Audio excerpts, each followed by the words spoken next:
I would like to call to order the meeting of the Finance Advisory Committee of Oak Park River Forest High School District 200 at 7:12 on Monday, September 23rd, 2013, and ask Gail to please call the roll. Mr. Altenberg? Here. Mr. Kosky? Here. Ms. Fulton? Here. Dr. Asai? Here. Mr. Pope? Yes. Mr. Spatz? Here. Mr. Tracer? Here. Ms. Wallington? And Mr. Weisbach? Here. Thank you. So, yeah, I will repeat now that we're taping actually that we've been doing this video recording. It is an experiment for our district. It's the first time we've ever done it, and one thing that has become abundantly clear is that the audio has been difficult to hear on a lot of the recordings, and as the night goes on, we tend to get worse and worse. We forget, we sit back and don't use them.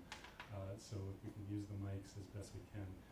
Obviously, with some of this, there is a feeling they get in the way. You know, you start to think more about the mics than about the substance, but we'll do the best we can. So thank you for that. And I will now begin the agenda by saying we should approve the minutes. So hopefully people had a chance to look at them. As always, Gail does a tremendous job, I think. So first, could I have a motion to approve the minutes, please? And could I have a second? Second. Any discussion on the minutes? Great. All in favor of adopting the minutes, approving the minutes, say aye. Aye. All opposed? Any abstentions? Thank you. Okay, we do have a quorum right now, but have several people who are not able to make it tonight for a variety of reasons, and one who has to leave, but at least one, and maybe two who are going to be late. So we hopefully will be able to maintain our quorum and continue the meeting. We'll make some decisions along the way about some of the discussion items about whether we want to defer them until we have a fuller team. But at the moment, we have the pleasure of Mary Ludgen visiting us. And I'm actually going to ask David to introduce you, Mary, since it's David who asked you to present tonight, and we look forward. This is part of our ongoing conversation about the impact of the high schools and the village-wide taxes on the community. So David, why don't you go ahead and introduce Mary. Sure, no, I'm happy to be able to do that. Mary is here wearing multiple hats. She is an executive with the Hyphen Corporation, which is the corporation that manages the shops at downtown Oak Park, which is the area that people often refer to as sort of the complex, including the Gap and Old Navy and Pier 1. Also is it's the same firm that manages and operates the the River Forest Town Center. And so they have a foot in both Oak Park and in River Forest, which is appropriate in light of the venue we are in today and the organization that we are providing this council for. She also is a member of the Oak Park Development Corporation and sees the broader implications of development and investment and retail attraction issues facing the region, and specifically Oak Park and River Forest in that context, and also happens to be an Oak Parker. She has spoken and been the keynote speaker at the Oak Park Development Corporation's annual meeting for multiple years in a row, and provides a very cogent overview of the economic context of the nation, the region, and how it has the potential to impact us. And I think today is going to spend more time sort of going the other direction, looking at some of the things that we make decisions on here in Oak Park and what the implications are then for investment and retail attraction and commercial attraction to our area. So we're really fortunate to have Mary with us. And Mary, thank you so much for being here. Thank you. Is this the right volume, or do I need to get closer? How's that? Great. It's an honor to be here. I'm the mother of a 14-year-old high school freshman. She has a different last name than I do, so my ability to embarrass her tonight is limited. But if you want, I can tell you her name. She's had a great adjustment, loves OPRF already, and it's just been a month. We'll ask for her name off camera later. Perfect. Yeah, good idea. David asked me if I would look back on the remarks that I made in February to the Oak Park Development Corporation meeting, and I extracted two of them, 2 slides from a 15 slide. Wasn't nearly as applicable as I had thought it would be. But this fine postcard allows me to just pause for a moment and say, as an investor, my clients are large pension plans, college endowments, and foundations. They look at real estate investment as a diversifier in a portfolio that includes stocks and bonds. And we are not socially responsible investors in that our charge is to look for the returns that will allow the the beneficiaries of these pension plans, et cetera, to be able to pay the liabilities. When we undertake an investment in a town that we're from, it's particularly, Thoreau's line about familiarity breeds contempt. That has not been our experience in Oak Park. It's been an extremely positive one in Oak Park and River Forest. But I have some insights, I hope, for you all in looking at the operations of a property we've owned for a little more than a decade, where right now the shops is 98% leased. The homemade pizza is gone. But other than that, that's been a very stable area. It's a slightly different type of tenancy than what we see in the River Forest Town Center, which has 2 phases, and that's relevant just for purposes of some of the numbers I'm going to show you. River Forest Town Center Phase 1 is where Whole Foods is, and Phase 2 is where that long-suffering, maybe it wasn't so visible to you, but we had a Linens and Things box that was vacant for, I should know, but let's say 4 years. And I'm going to give you in my remarks the context for that Linens and Things box. Maybe I'll get to that right now and say, across our portfolio of retail properties owned around the country, we were long Linens and Things. We thought that it was a retailer that had a reason to exist and a business plan that would see it through. That was not the case. That's not how the global financial crisis unfolded. But as a result of that, we were long Linens and Things. We had 11 Linens and Things boxes, to use the vernacular of the retail industry. And this one in River Forest was the last to lease. So what I want to give you is a bit of a context for why that would happen. So with that, Dr. Asawi, are you doing my slides? Who's advancing them? Todd. Todd, thanks. That's it, yeah. Okay, this is from my presentation to OPDC. Broadly speaking, we expect that economy is growing and that we're going to see demand across all property types, including retail, to accelerate along with this economic growth. Here's the good news for Oak Park, and we can broadly include it. Obviously, my focus of geography at this time was on Oak Park alone, but let's substitute in Oak Park and River Forests. Mix of culture, access, diversity, housing types, and history position it well to capture more than its fair share of residents and business. National retailers. Not everybody likes national retailers, but that's what the shops and River Forest Town Center offer. And it turns out that when you survey residents of the 2 communities, as was done for Oak Park in 2006, they love the diversity of retail, but they also like the presence of national retailers. And those national retailers are doing well here. They tend to have sales that are in the top quartile of their sales nationally, and that's an important matter. And I've used barnyard animals here to pertain to retailers. They are heard in their behavior.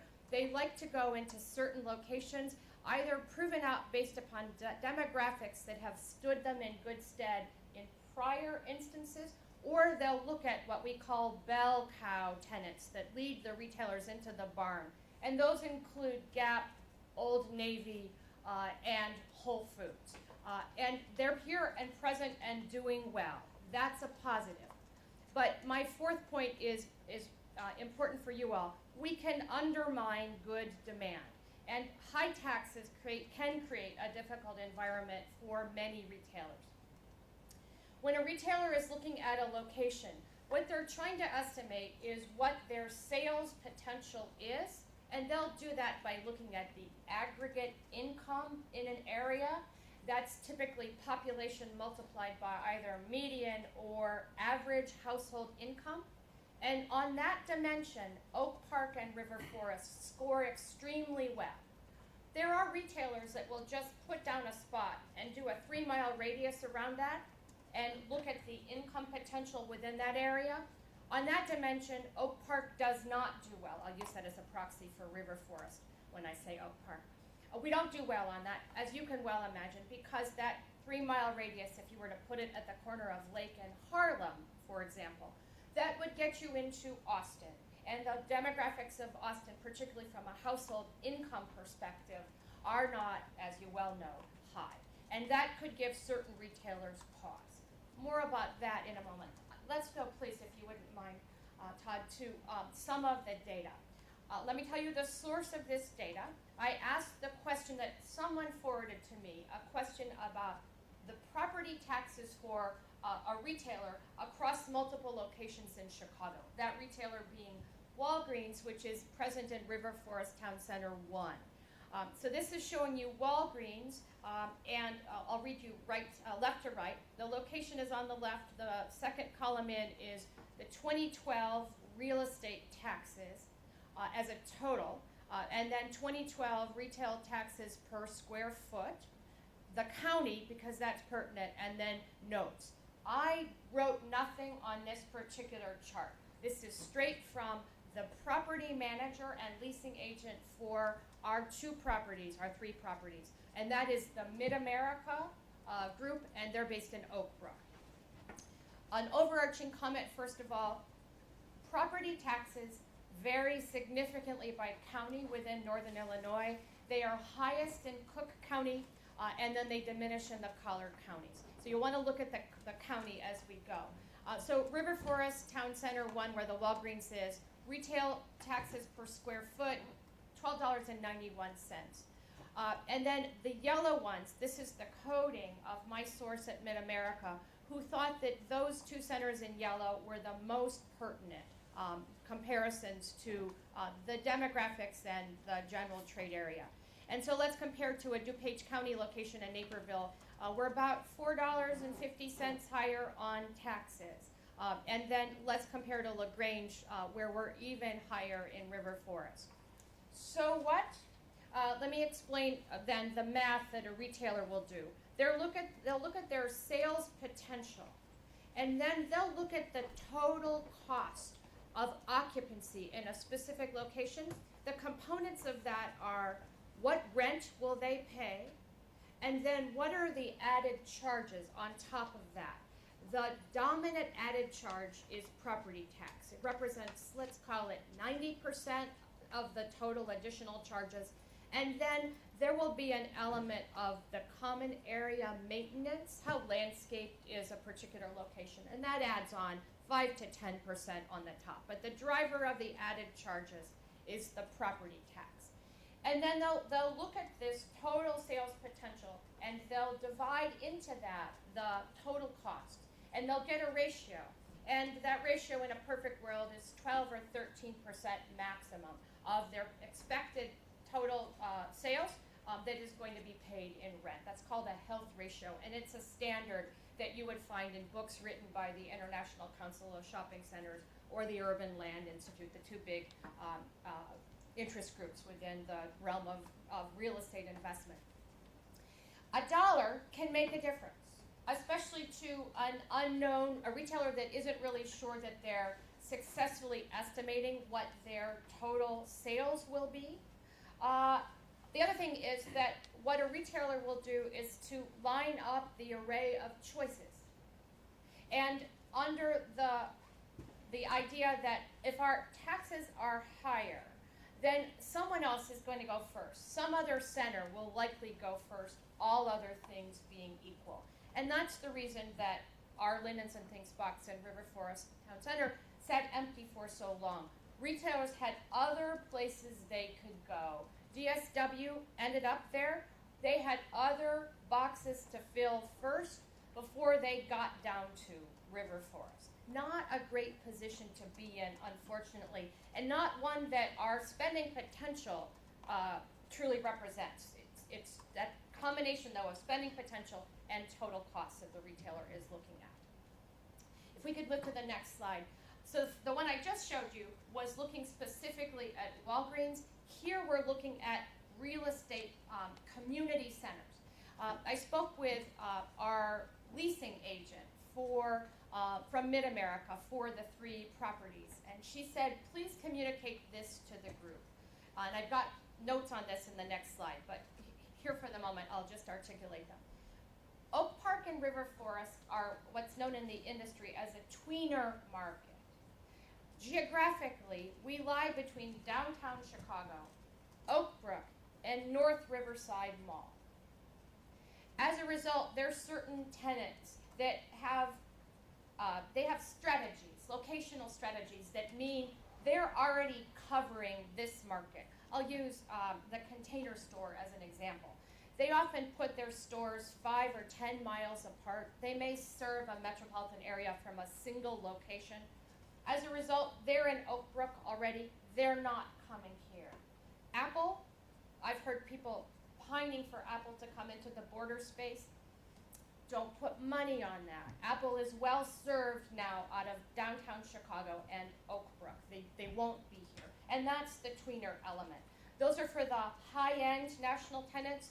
The more moderately price point national tenants, they're typically present already in the area, either up along North Avenue toward Melrose Park, or they're present around North Riverside Mall.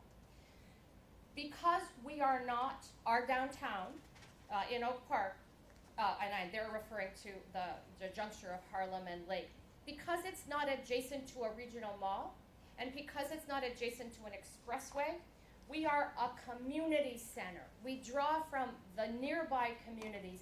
This is the vernacular of real estate, not a region. A regional mall like Oak Brook is going to draw from 10, 15 miles, depending upon traffic. A center like those in downtown Oak Park is going to draw from 3 miles. Perhaps if we have a special tenant that isn't present elsewhere, like an Ulta, you might be able to grab farther than that. Obviously, these distances vary depending upon drive time, but broadly speaking. So here, that was backdrop for looking at this. I lined this up with, this I typed myself. If there are any typos, that's me. The first 3 are the properties that we're talking about. River Forest 1 is, again, Whole Foods anchored. River Forest 2 is the Linens and Things now replaced by DSW. It's Chico's, Ann Taylor, Children's Place, Panera, and then the shops of downtown Oak Park. And you can see those are 2012 real estate tax numbers at 1409, 1114, and 1611, the highest of the bunch. And that includes other Cook County locations. We typically associate ourselves with Evanston as another streetcar suburb with comparable demographics, and its charges. When I lived in Evanston, we always thought our property taxes were high. We beat we being Oak Park. LaGrange Commons, also in Cook County, at $7.34. Uptown Park Ridge, also Cook, at $6.59, and then Deerfield and Lake County at $4.94.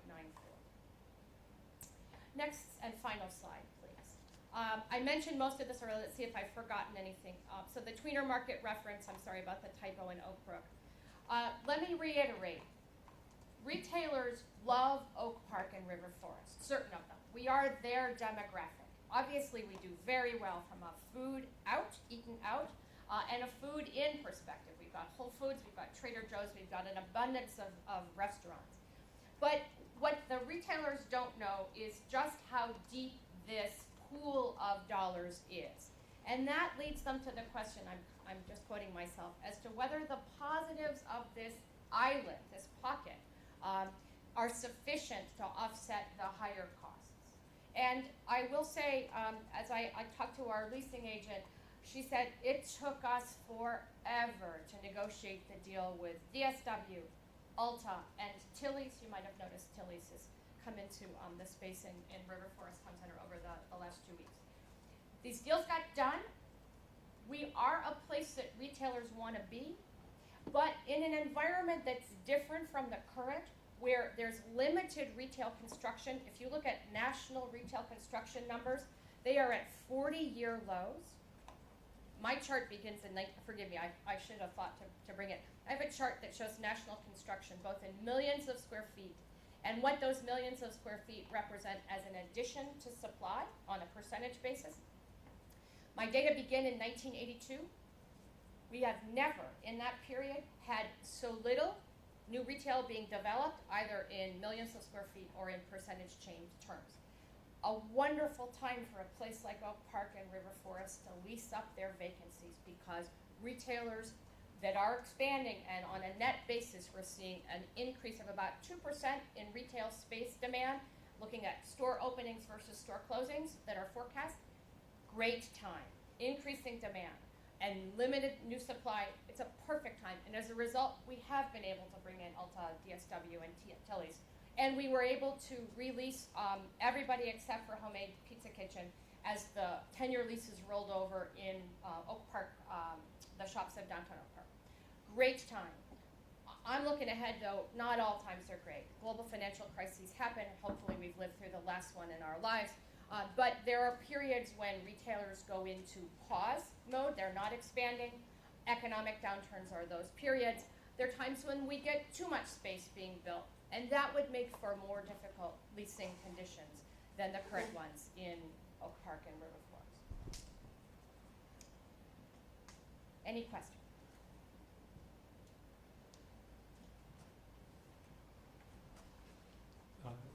I'll take a shot. Please. There are a lot of dynamics that go into the retail environment. Yes. And you did talk about the real estate taxes being 90% of the add-ons. I'm wondering, one, what percentage of overall costs is that? How much is the add-on? Sure. And the other is, this is subjective in some sense, but how big a player is the real estate taxes, and how big a difference would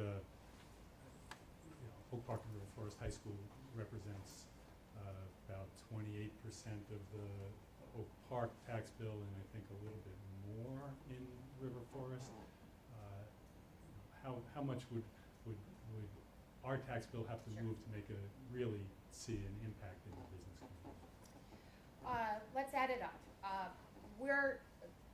Rents vary by size of the space, but let's say on average our rents are $20 to $25. Is this public record? Just It is. quoted. There it goes. Sorry. We can say that in general, in downtown Oak Park, more broadly than the shops, that marker would be a fair number to use just for ballpark estimate purposes. Thank you, Mr. Pope. And so this, you can do the math. It doesn't double, but it definitely puts. But it could be a third of the cost. It could be. It could be. And I'm not great doing math in my head, but what a retailer would then do would look at what their sales potential is. And some of them would say, I can't take that risk. Now, I have not been speaking about local tenants, local and regional tenants, who are the bread and butter of Marion Street, Oak Park Avenue, Lake Street in River Forest. And they often have a different calculus. They don't have much comparison. They want to be here. I've just spent some time with the woman who opened Sugar Cup Trading. It's her home. She wanted to do this. So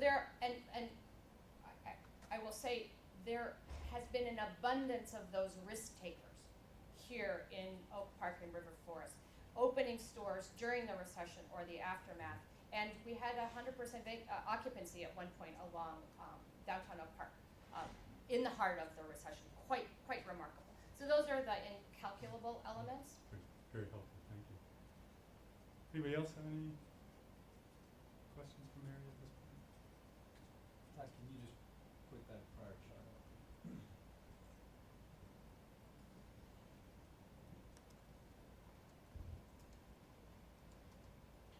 just in looking at it, I think it's interesting to see, because a lot of it, people sometimes talk about it in the context of Cook and that there's a county effect, and there is some county effect, but clearly to the extent that you've got Uptown Park Ridge at 659, which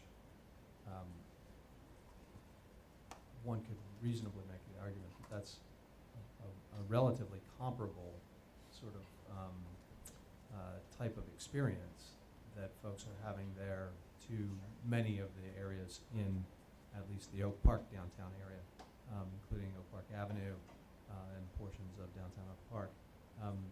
That's a very big differential of almost $10 a square foot between Uptown Park Ridge and where we are. So I guess I just wanted to sort of call that out.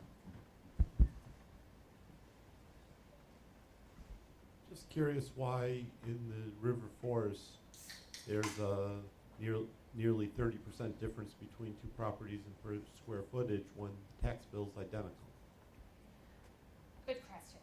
I think it relates to then the value, the appraised, tax, this is not what I live and breathe. So there's an assessed value, and then there's the millage rate that gets applied. So it has to relate to that. I did not have a chance to dig into those differences.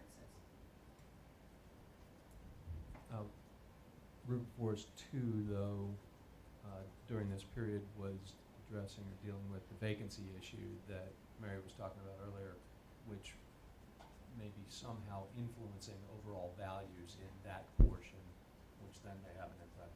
Yeah, it's a fair assumption. And businesses are appraised, and this may not be a question for you, but if someone else knows, are appraised somewhat based on their earning potential, right? That the assessed valuation isn't sale price, it's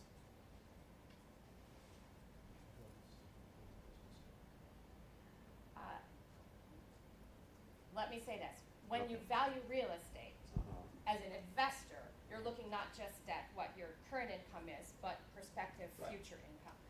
What I don't know is how the assessor looks. If they solely look at existing occupancy, do you know? I don't know. I think that if someone is filing appeals, that ends up being factored into the way in which they're calculating the valuation of the property if there's an ongoing vacancy. But I don't know the extent to which that actually knocks down the total value, which then knocks down the corresponding property tax bill. I mean, that empty DSW would be about a third of that. It's a huge Correct. that property. I guess my question is some of the differential in the per square footage just simply based on value? If you had a house that is, 2,000 square feet and it's worth $500,000, your per square footage charge is going to be worth more than a house that's Right, Yeah. I think that, that takes us into a little bit of what the next question on the agenda was, which is just to reflect a little bit on what we're learning by, around this and how is it useful to us as a committee, both about the information we've learned about individual or residential real estate taxes and now retail real estate taxes. And so I think that some of the questions about how it relates to value and how it relates to other considerations is one that from a school standpoint is not one that we're necessarily in a position to evaluate very carefully. But it certainly, from my perspective, provides, I guess perspective is what it provides, is that, yeah, we may have vacancy issues, we may have valuation issues, but I've heard so many times in so many different places, taxes are very high here. It's seeing actual numbers is eye-opening to me. So. And with that, Mary, you are welcome to stay as long as you like in this delightful group of people. But I'm going to go check on that 14-year-old and see if her homework is Sounds like a really good Thank idea. you all. Thank you so much for coming. Thank you, it was fascinating, actually. And Todd, you've got this permanently, so it's available to us in the future. Okay. Yes. Great, thank And it's on videotape. you. Yes. The next item that I put on the agenda said balancing interests, and it was because I didn't quite know what conversation we would want to have right now. And with several committee members not here, I'm actually just a little bit uncertain about where we should go with that right now. But let me just say a couple things about what I thought, and that is it was the question of a little reflection on what we've learned in Mary's presentation and Ollie's last week on taxes, asking what else we as a committee might want to hear about impact on the community. And then the third was, as we begin to move more squarely into talking about the financial stability of the school and how the fund balance and other things relate to that, is there anything outside of the financial analysis that we're already beginning to engage in and will engage later that we want to be looking at in terms of similar conversation from the school standpoint? What are the metrics? What are how do we look at the impacts? My suspicion is that last one should wait until after we talk about some of the financial stuff. But if people agree with that, I just also ask any reflections on Mary's presentation or Ollie's last week that we should do now. And I'll stop talking for a moment and see if anybody has anything to say. I have a comment, just it relates to what David just said. These presentations on the video are not always easy to see, so if somehow we can direct on the video where they're going to be, it might be beneficial to those who ultimately want to look for them. I'll do that right now. We take the presentations that we see here that are on slides that go up, and we insert them into the agenda, which lives on the board page under agendas and packets and minutes. So even if if slides weren't up before the meeting, we go back and we put them up there so that you can find them, and when you're watching, you can split your screen and watch and hopefully hear from this point forward, and also look at the presentation slides directly. So thank you, Tom. That's a good question.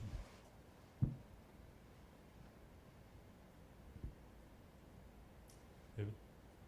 I'll just say that I think that the information that Ollie presented was very helpful. I think this information from Mary is very helpful. There's one more thing that I think would be valuable. I don't think it needs to take a lot of time, but I think receiving a chart that's somewhat similar to that one that we just saw with Oak Park compared against a number of other communities on the commercial side. I think if we were able to see something that was similar to that on the residential side, again, just to see what sort of the relative tax burden is vis-a-vis some communities that we might consider to be comparable. And again, I don't think that's something that has to take a lot of time, but I think that sort of a snapshot view would also help us as we're engaging in communication through this process and beyond as to what the implications are and how and why we might need to be looking at different actions. I think that might be helpful to us. Makes sense to me. You help us pull that together somehow? Thank you. Thank you. Any other thoughts? No? Chris, let's get Chris a mic down there. You got an extra mic, I think. I agree with David's point. I think a residential snapshot would be very helpful. I thought that was very enlightening, comparing Deerfield, Park Ridge, Evanston with Oak Park and River Forest. Great. Thanks. Just when you're doing that, there were some numbers in Cranes in the spring about housing values too, and maintenance of housing values versus drops. And that's the perspective too, is at some level, if your house hasn't lost any value, your taxes may be higher, but you haven't lost $100,000 of principal too. So somehow that has to work into the comparisons as well. I build on that for a Yeah, second. sure, go ahead. I think that's a really, really important point, because one of the points that we certainly spent time talking about at the village was that the embedded cost structure for the provision of certain municipal services would inherently be higher in Oak Park than it would likely be in certain other communities that might be considered comparable on certain levels, simply because of certain investment choices that were being made in the community. So an example of that is that Oak Park has a higher ratio of officers, of police officers, sworn police officers to population than any other municipality of its size in the state. And in fact, I think we're number 2 in the state behind Chicago. And that's a decision that stems back to the 1980s regarding the importance of maintaining public safety in the community and a willingness to make that level of investment that goes well beyond what many other communities might make. And some of that has to do with where we're situated, what's going on around us, other things. But that's a cost structure where comparing Park Ridge and Oak Park is not really a fair comparison in terms of the relative demand and the cost associated with it for certain municipal services. Great, thank you. And I'll just add the one other thing that I mentioned at the last meeting is that I have looked at a little bit of demographic data that we'll also try to pull together, and all of these will be, brief charts that we can do at a future meeting. The question on the demographics is, while we can't find direct correlations to real estate taxes, it's very difficult, but the question of what's happening in the communities is a relevant question, I think, just to have in our view. But with that, unless anybody else wants to jump in, I think we should move back into school finance and ask Todd and Steve to take us through. We just stepping back a little bit, remember we identified a meeting or two ago variations in the budget to actual from prior years and started to ask the question, what's driving that and what is in the projections. Tom and Judy worked with Todd and Steve to help think through those issues, and I'm going to hand it over to see where you've all gotten. Okay, thank you, Jeff.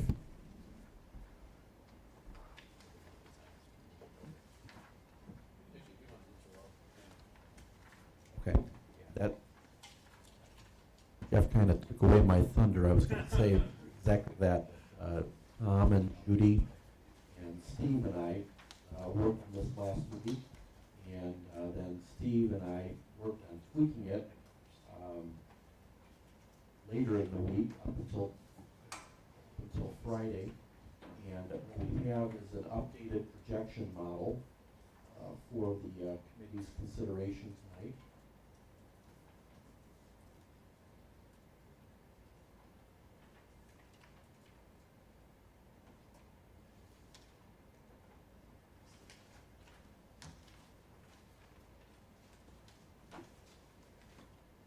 Mr. Miller's about right. Apologize, this isn't the most efficient distribution method. Apologies here. They all look the same, but there's 3 different ones there. Okay, whatever.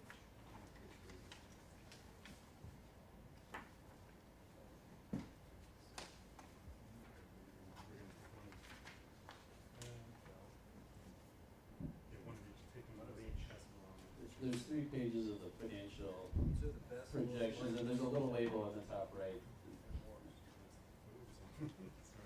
That's the most likely now. Save the best for last. Bear with me while I try to walk through this on the screen, and let me know if I need to zoom or scroll so you can see things better.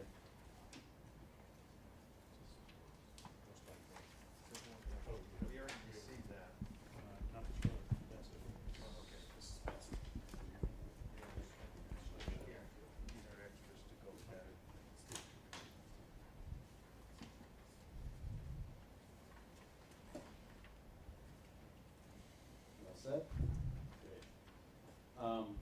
based on the feedback at the last meeting that I was at, as Todd said, and a couple meetings last week, we want to come back with an assumption summary that just focused on the key levers, and then instead of just looking at one model, looking at it, most what we call most likely in a best case and a worst case, not the sky is falling, close the school worst case, but realistic best case and worst case. So we just want to walk through these assumptions quickly, and then look at the output at a real summary level, and then a graph that Tom requested. I think that does a good job of pulling it all together.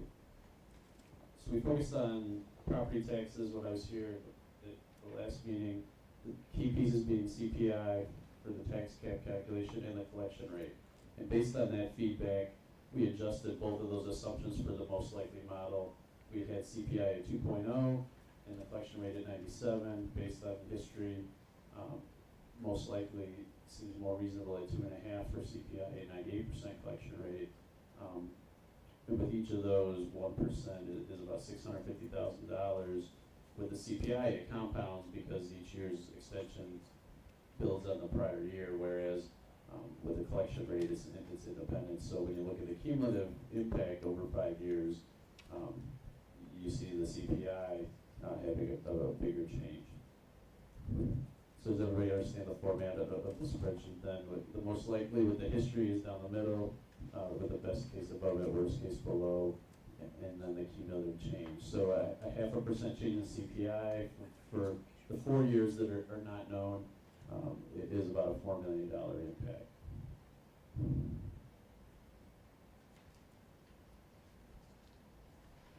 I'm just going to try to articulate what should be obvious, but best case and worst case, the way we're using those terms. Best case means the most revenue and the lowest expense in its class, right? Yep.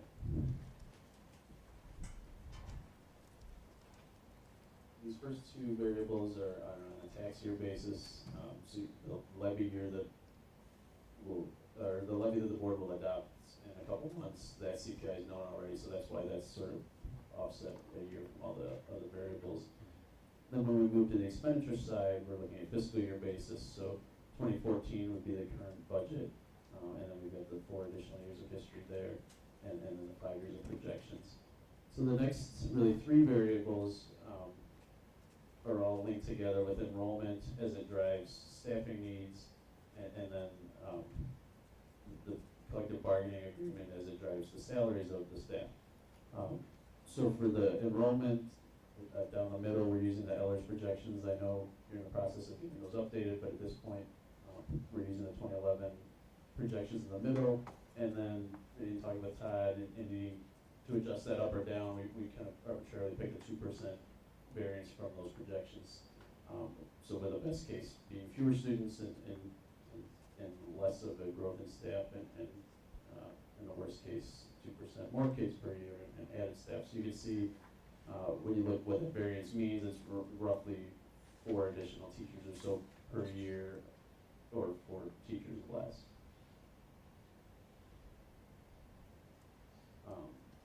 1 FTE is roughly $80,000 with salaries and benefits, etc. So that variance of 2% from the enrollment projections either way is about $1.5 million over 5 years. So that's, that 80,000, that's completely fully loaded? Yes. Then that'll be 80,000 in 2015. It gets bigger, obviously. The one other change that we made to base assumptions for the most likely was the faculty senate salaries, and we talked about that a little bit, where I think we had the other groups at 2.5%, and the faculty senate at 3%, and so we drew that up and kind of linked it to the CPI. So the 2.5% is the most likely, 1.5 best case, and 3.5 worst case. 1% is 225,000.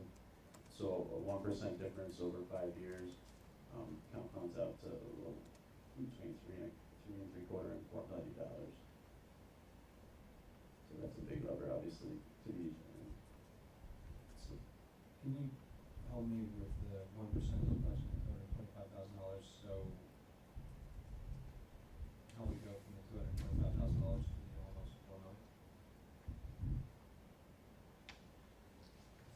I just want to understand the relationship. Yeah, that does seem, I'm just wondering, like, what's the time horizon that we're looking at there? this is all 5 years, so Right, we're so it's changing. 2.5 each year. So it's two and a quarter the 2.5, first year, and then 450, it's. then- Right. Yeah. Right. Compounds.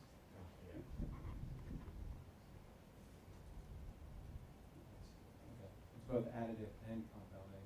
Right, right, because we're changing that assumption across 5 years of projections. Yeah, it's compounding and cumulative. We can check the numbers offline. No, that's David, And I did compute each of these independently, so when I calculated the raise, I did it with the same staffing, across the middle, rather than, doing best case on both of these to calculate the best case impact here, so I did independently one variable at a time to estimate the cumulative delta, even though they're interlinked. And then the only other question I have is, where we have plus step, Right. do we know what that, how that impacts, if we were to embed the step increases, so that we actually knew what the total aggregate increase in cost was, is there a way to be able to get at that? Yeah, we looked at I don't recall off the top of my head, was the average step 2.7, 2.8? 2.7. So do you do just simple math and add that together with this? That would be the average increase across the full group. The way the steps work is, the higher as in a percentage basis for the less experienced staff, and as you get to the bottom of the salary schedule, the steps are smaller, but the average across it is 2.6, 2.7. So would we then, in terms of what we're saying as most likely, would we be saying that we're taking 2.7, 2.6, 2.7, and adding 2.5 to it? And so we're saying the average increase that a member of the faculty would be getting every year over that 5-year period would be 5.2%. Is that correct? Right. I can understand why that would be a big driver. Okay. The next two pieces are on the benefit side, and this was again, we talked about the medical insurance piece, and this was something that the ALT committee recommended to change a year ago with that group, to the 7% that we're using the most likely, and then I went 3% on either side of that, somewhat arbitrarily. We didn't have history at hand to go back and pick up this additional year here on that one. In the budget, the district's insurance runs on calendar year, so the budget is based on 7% increase based on what may happen with the rates again.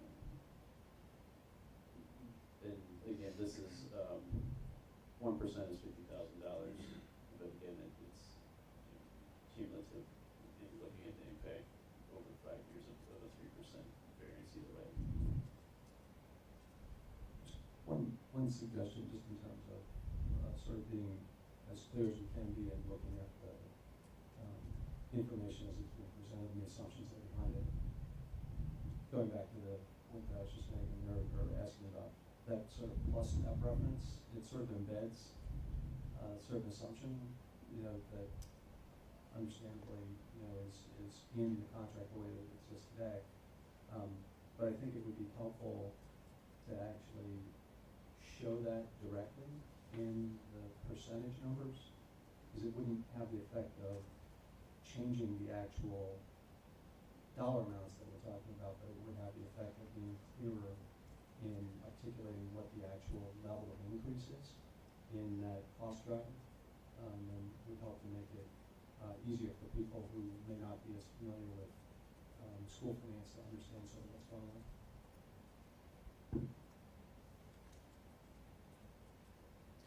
that, on that one, David, and we did look at that. We did. The, because there are two different dynamics. There's the impact on the individual, which is what you're getting to, and then there's the impact on the overall school economics, which is what we're trying to do.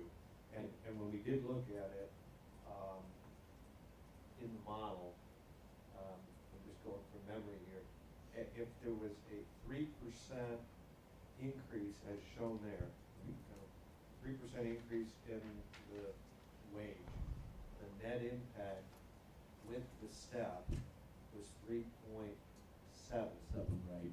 That's actually the number I'm trying to get. So- so I'm not, it's I'm not, I'm not not- concerned about the right. impact on the individual, I'm Okay. concerned about And the that's why I thought, total well, aggregated so- dollars okay. and So- average increase that's going toward that total salary. And in concept, you know, the steps kind of, Yeah. you It, have, that was one of the things that we talked about when we Yeah. met with and Judy last week, and an analysis that I'm still working on is to break down really the net year-over-year increase in salaries that's a factor of this base increase, plus the step, plus an estimate for people that move lanes, plus savings from retirement, plus the FTE change, all of that to kind of break it down into the real net. But to break out each of those pieces separately so you can kind of see which ones you can control, which ones you can't. And to just add one level of complication on that, I just wonder whether we can tell the variability of that over time. Are there clusters that are moving through the system that change it to be more expensive or less expensive at any particular time, or is the in and out predictable enough that it stays relatively solid? And that's something that Todd, you and Stephen may know or may not, but it's, that's just another fine point on this as we're projecting out into the future and trying to rely on those projections. so I just to kind of close on the point that I was getting at, David, to put it, you know, up there with the most likely case shown as a 2.5, that's would be the increase. And then the step was shown to average around 0.7. So that 2.5 equates to, in terms of total cost, of 3. Yeah, the net effect. Net effect. And, but that aggregate 0.7 difference is less variable, right? That doesn't, well, maybe it does depend upon the contract, yeah, so it has the same potential Right, variability. it depends on the depending demographics upon of the where- staff. Demographics and contract, yeah. I think it is likely to vary, but I guess I just would want to encourage us, so it's not 2.5 plus 2.6 or 2.7, it's 2.5 plus 0.7 or something like that.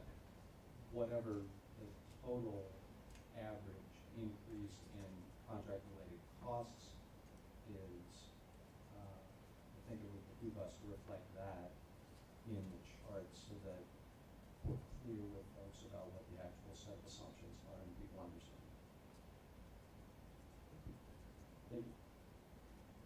I mentioned the medical insurance. The other benefit piece is a TRS cost shift, which Erica was here at the last meeting that I was at to discuss, and our conversation was based on what she's saying, and then everyone else is kind of curious that we should assume that most likely there would be a cost shift. So if the 0.5% per year cost shift is the most likely, best case is no cost shift, and then the worst case would be a 1% per year cost shift. And so that 1% is roughly 275,000 per year. So we're talking about an additional 2.4 million that we added to our base model, or most likely by adding a 0.5%. And, I'm sorry that I missed this, part of the conversation 2 meetings ago. But I don't know whether there's been any discussion, or whether it's included in the model, any sense that a portion of that cost shift would be borne by the employee rather than by the employer, and whether that's part of the conversation, for purposes of model.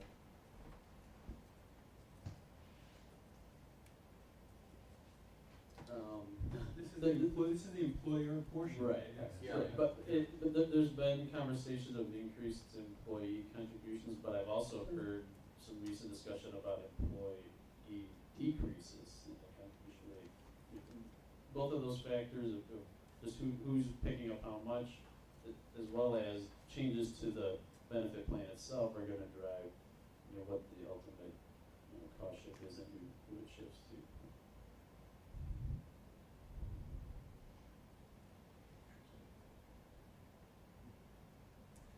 Just the fiscal year in here, which year are we in now? 14. We're in 14, so this assumes the TRS contribution rate shift begins in the next fiscal. Right, right. And that was kind of what Eric had said, Yeah. was that in the past you had thought they give you At least kind of 1 year. more than a Right, year, right. give That's us the the- next that's- fiscal that's year and most then likely, beyond, that's but now most she's likely, thinking, yeah. everybody's aware of it, it's on their radar, and they may not give you that much time. Okay. Okay. And then one of the inputs that Tom gave us last week was the conversation about the ALT cost control recommendations. We had built into the models that the ALT group had put together a target of a 0.5% of savings each year, a little less than $1 million out of the operating funds. His thought was that we shouldn't include that in the most likely model at this point, but we kept that into the best case. That they're still targeting that amount of savings. And I appreciate you not adding a 0.5% to the worst case. No. Right, yeah, right. And then those last two pieces are just a couple of other large drivers and things that are sort of balls that are in the air that we want to reflect, to give you the information on what's in there, but not necessarily decide if this is most likely best or worst case. And these are capital items for both technology and then facilities. This gives you the history up through the budget year and then what's in the model going forward. So the technology equipment is just growing at the inflation factor for that line item. The schedule that I have in here for facility spending is something from last year that is Right. unchanged from what the ALT looked at, because I know you're getting a facility report coming, so I Yes. didn't really want to modify that. The reason, and that schedule was based on, I think you're spending a little more this year, and so there was a little smaller amount of spending next year, and then it kind of locked in at 5 to 6 million, and you grow slightly from there. Yep, that's true. So any questions on any of these assumptions, or we can look at the projections? I'm gonna start with the graph. This was Tom's graph, and I love his name for it. We call it the hurricane graph. Tom, you wanna? Sorry, just so these are numbers, this is just off of the capital plan, the investment. Right. Okay. So in the next 5 years, 27 million going to capital, somewhere in there. Right. And you can see with the history, that's about where it's been in the last 5 years. And just a question on that, because knowing that there will be a facilities discussion at the next meeting, is that correct? Yes. That's right. Have we looked in detail at the capital to see if there's any kind of duplication of effort there, or have we not gotten there yet? We haven't gotten there yet. That is something that So that could it reduce. can be fine tuned to see if there are That's right. activities in the next 5-year capital plan that would be redundant. That's right. I've asked this question before. Is there an actual capital plan for the next 5 years? Yes, that there we is. can compare to the facilities plan? So that might be helpful to the extent that it can be shared with this group or as part of that presentation next time. That might be helpful. And just as a question, in that capital number, is that strictly facility spending or is that other like capitalized leases? Strictly facility spend Strictly facilities. or improvements, right? Tom's vision for showing this graphically, what he called a hurricane graph, is kind of when you see the map of the direction the hurricane's going to go, there's kind of, this is the guess, but then it could go this way or it could go that way. So I plotted the 3 scenarios. We've got the history up through the current budget, and then best case being in green, the most likely in red. and the worst case in blue, which is giving you roughly a $40 million spread 5 years out. Just to answer a question before somebody asked, the dip you're seeing from 13 to 14 and then the jump back up is partly due to the $3 million abatement of bond and interest that the board approved last year that's Right. coming out of this year's budget. So that's why you don't see as smooth a curve from the history into the projections.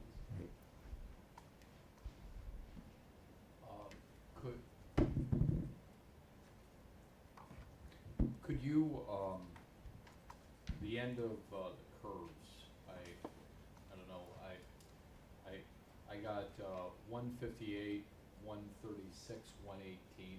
Those were my best guesses, but. They're what- close.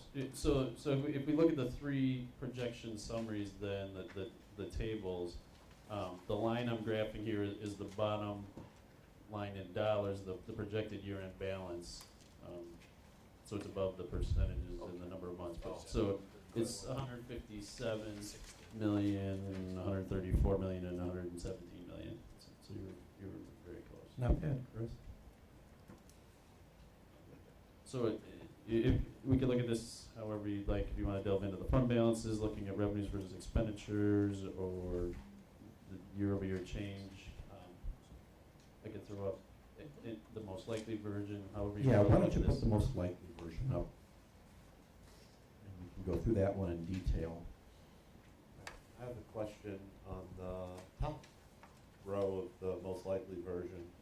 Is with the 2.5% CPI increase in there, why is the local revenue going down in out years and never going up by 2.5%?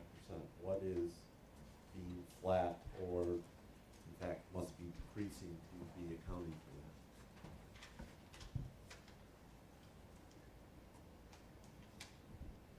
that? I did this as the all funds look because the district, has been funding some Okay, debt service from the that's operating fine. funds. This is That all makes total funds, sense then. and so the debt service is declining going forward. If it's easier to look at it excluding the debt service, I could change that too.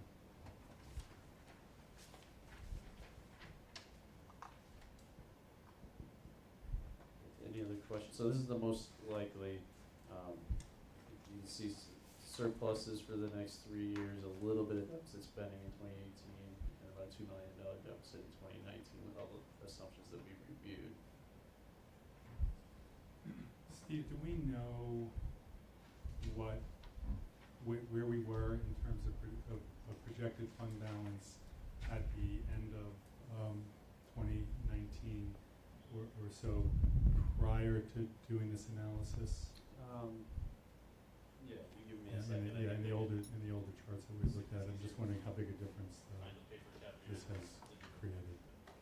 Before all the assumption changes were made, is what you're asking. Correct. Yeah, I think Right. that's important because what really prompted this work is when you look at the last few years, seeing the variance, using the hurricane analysis, that means that you're here at the beginning of where these things start spreading and you're missing the target by a good chunk. So these assumption changes were meant to get back to starting at that point and then moving through time.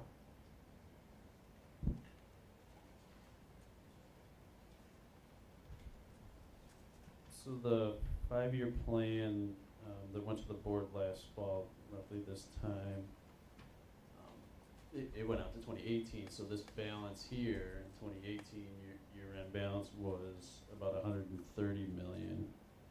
That's excluding bond and interest, which is probably has a mid-year balance of about 3 million. So it's still this is a few $1 million higher for sure. But I don't have a only- quite apples to apples comparison in But front of only me. a few, you think? Yeah. Well, Yeah. I mean, Yeah, that's- I'll say. so it's 130, so it's 136 now instead of 133 if you take the 3 and add it onto the 130. Uh-huh. But that doesn't account for the fact that you did the abatement, which Oh, is that's embedded right. in That's this, right. which is Not- embedded in this So it's another. year so after it's- year after year. So Additional it 3 gets million. to be about a 5% difference. Yeah. Or something. And I don't remember whether the pension was in. It wasn't. Right, the And pension so- wasn't in. That was Right. offset. So We've added that. We've added that. And is early childhood in now? Yes. And wasn't in then? Right. That's, So that's only another couple $100,000 a year, but over time, yeah, okay. So right, we have to do a little work to sort that through. But that'd be worth, Yeah, we could work up the again, being able to figure out that comparison and variance. kind of breaking down the changes that Right, I mean, affect the it would be helpful in one sense. In other ways, we're just gonna start working with these numbers to do our modeling work going forward, so it might not matter, but I think it would be helpful to take that look also. And I think if you look at the graph, if you can flip there. The best, what do we call it, the middle? They're very different cases in terms of what the net impact is to the picture. In one case, you have, you're starting a downward climb. In another case, you're almost plateauing, and one you've got a money-making machine. Yeah,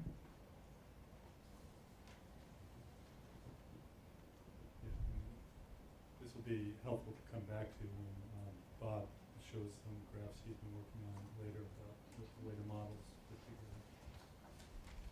Is it, when you all talked about this, I understand the limitations in going out beyond 2019, you know, in terms of the assumptions and what the implications would be, the sort of wild swings that you could see there. But at the same time, at some point, I think some of the recommendations that we would want to develop are going to have to be influenced by what we see further out beyond that 2019 period and what we see as prospective crossing points. And I think somehow we're going to need to be able to get some insight into what that future looks like to be able to adequately inform some of the discussion. Because to that point, what I was going to say was that the four of us had gotten together and we talked about what would be reasonable, looking at what had happened in the past, but also taking into consideration what would be a good thing, good practice. And I guess when I went through this exercise, I thought about what advice or what counsel would we give the board and Todd in terms of process for years going forward, to your point. So if we put a process in place that you could test, wouldn't necessarily be right. In fact, it wouldn't end up being right, but it would be consistent. So you would have consistent projections from year to year to year based on a process that you agreed to. That's right. And then the next year, you would be able to look at that process and test whether or not that process was still valid, rather than making guesses about individual assumptions. I think that is really important for the board to get that process down such that you will better understand what the results are, and you could take them out further, understanding what your assumptions were.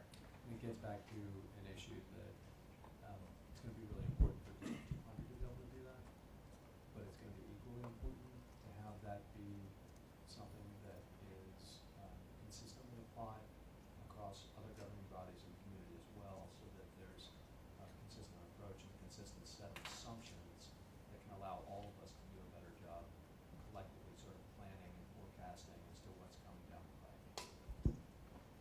You know, I don't know if that's possible across all the governing bodies, but I do think there needs to be transparency either in the press or somewhere where people publish what the assumptions were at each institution or each, so that then you could see and then if there's a difference, people could just talk more about why there's a difference rather than trying to agree on what it should be.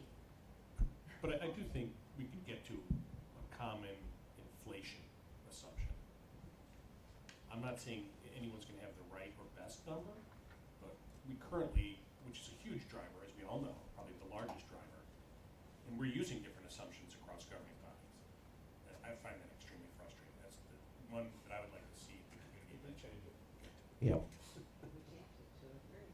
Yes, what we we did. In these projections, they agree, Peter. We did. So rest easy tonight. We don't know how we got there, but we got there. For the two big trees. Yeah. Any other observations on this? Tom and Judy in particular, anything else to add? You were thinking these came together? I think that Tom's observation about the path and how wide the outcome can become is really important, and that's what I think Bob had observed in our first meeting, the compounding effect of bad assumptions can be really significant, and that's what we were most interested in, was trying to find that, have multiple paths so that then you could see the magnitude of what can happen Yeah. versus just one path. Yep. It's an important part of why we're all sitting in Right, this room. absolutely, Right. absolutely, yeah, great. So, I'm actually wondering for Bob, Todd, and Steve all about where we should go right now in this meeting, just in terms of sequence on the agenda, and whether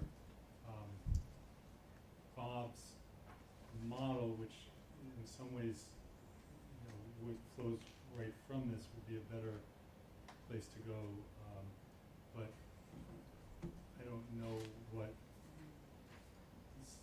Todd and Steve, you guys were planning on doing on the fund balance and referendum in other districts. If we flip that to later, We can would do that that. be okay? I just had a brief report on that. One, the fund balance was basically, I bar graphed all the information that I got from the 5 site. And, I had shared that earlier, 3 or 4 meetings ago. Yeah, right. That, and then I just had some history of some recent referenda success, 25. Bob, your call. Do you think we should see that first? or I should think we it- just I dig think- into your- I was gonna say, I think it leads more naturally into Bob's presentation from this point. Yeah, okay, that's just what I was sensing. Yeah, Tom's agreeing. Everybody okay with that? If we move on? You know what? Hold on. Yeah, why don't we take a 5-minute break? We hardly ever do that, but really 5 minutes, so.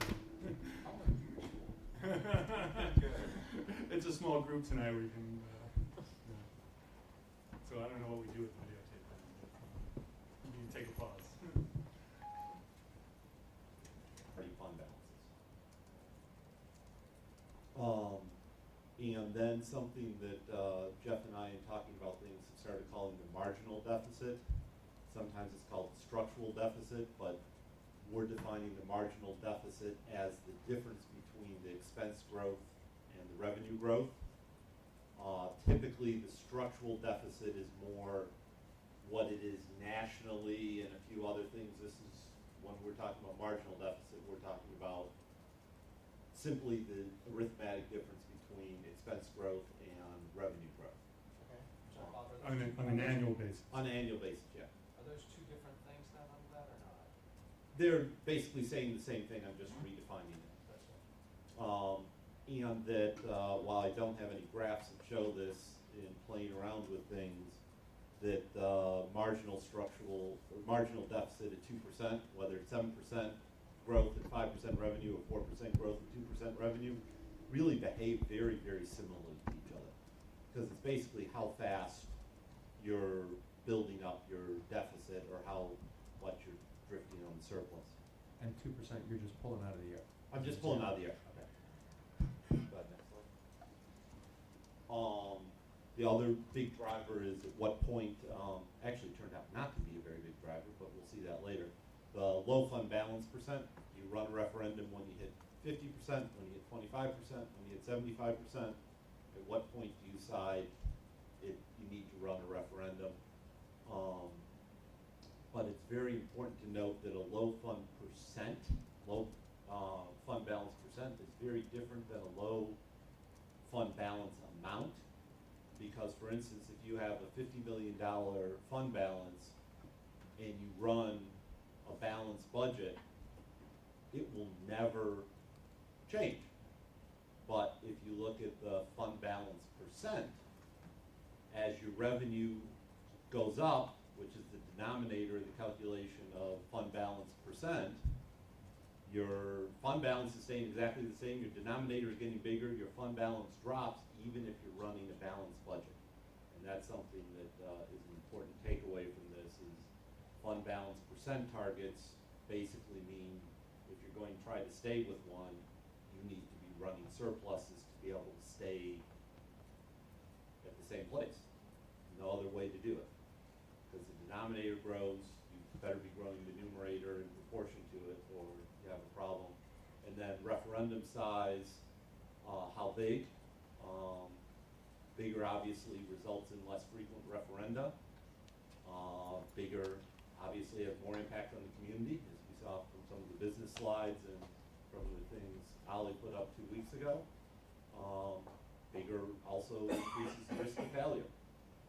In all my models, I assume every referendum run is successful, which may or may not be realistic, but it's the only way to model it. I wasn't going to try to do political polling and say, okay, in 2000 something, this is going to fail.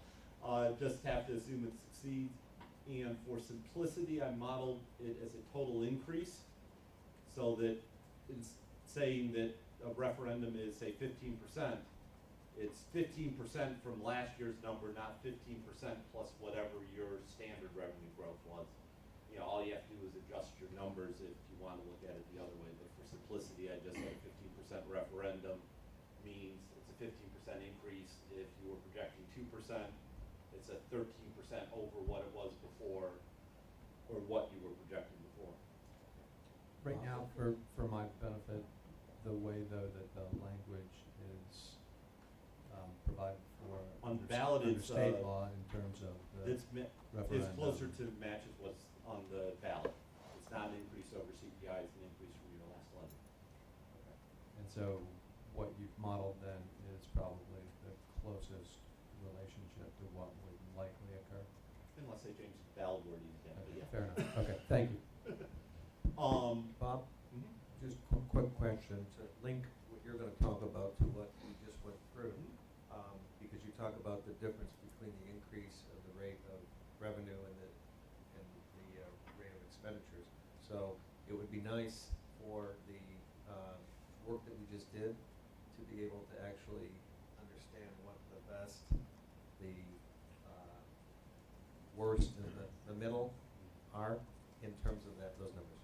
Absolutely, and you'll see very graphically why that is actually really important very shortly. Go ahead, quick. That's on these sheets. You can look at the year-over-year change in revenues and expenses, but Bob's original question about the debt service kind of skews those numbers, so it might be easier for me to rerun these without the bond and interest fund, so you can see the operating fund year-over-year revenue expense change. Yeah. Compounded over makes sense. And if you do that, can you also make a couple of those other adjustments that we're talking about? Great, thank you. And then just to begin looking at the numbers, I created a hypothetical stable situation. And, you know, I just grabbed the numbers. They can obviously be adjusted to anything but a 2% revenue growth, 5% expense growth, 50% low fund balance with the 100% high fund balance. The high fund really doesn't come into any of these calculations except as a reference point. 15% increase in a referenda, and starting with the balanced budget, just 75 million revenue, 75 million expenses, and just pick the starting fund balance of halfway between high and low at 75%, which is 56.25 million. And as mentioned before, it's assuming all referendum will pass. And Bob, I'll just point out, I had mentioned this to Bob earlier. This is, I was thinking about this as sort of at the crossover point. When you talk about balanced budget, you're at that crossover point where you're moving from surplus into deficit spending. So think about this. If we're thinking about a curve, a fund balance curve, this is where the fund balance would begin to go down at this stable. And we'll see that more clearly, but it's just But it is important to note that this isn't where District 200 is right now. Yeah. Right now, they have a surplus. This is, the starting point is assuming a balanced budget of revenue exactly equaling expenses. And if you do that, and graph the numbers, you end up with expenses and revenue going up. The expense graph goes up very smoothly because that's the way it was modeled. And the revenue graph goes up in stair steps. And to do this, you would need 15% successful referendums in 30 years. Okay? So, Bob, do you know, is that spread that you showed, you might have said this, I don't have a mic, but is that spread that you showed Well, let's make sure you have a mic, persistent? please. Is the spread, is it 2% 3%, 2%? Was it a 2%? No, it was a 3% spread. Is that persistent? yes. What do you mean by persistent, Judy? Do you mean Throughout the in whole 30 years. in the model? No, In the model, it's but is it persistent. observed? Have you observed it? Oh, it varies from district to district and time to time. Judy, just, why don't you hold that as Bob moves through this, because he's gonna talk about alternative spreads. And then I think the question will come back to what's been our historical experience will be an important question. When, Great question.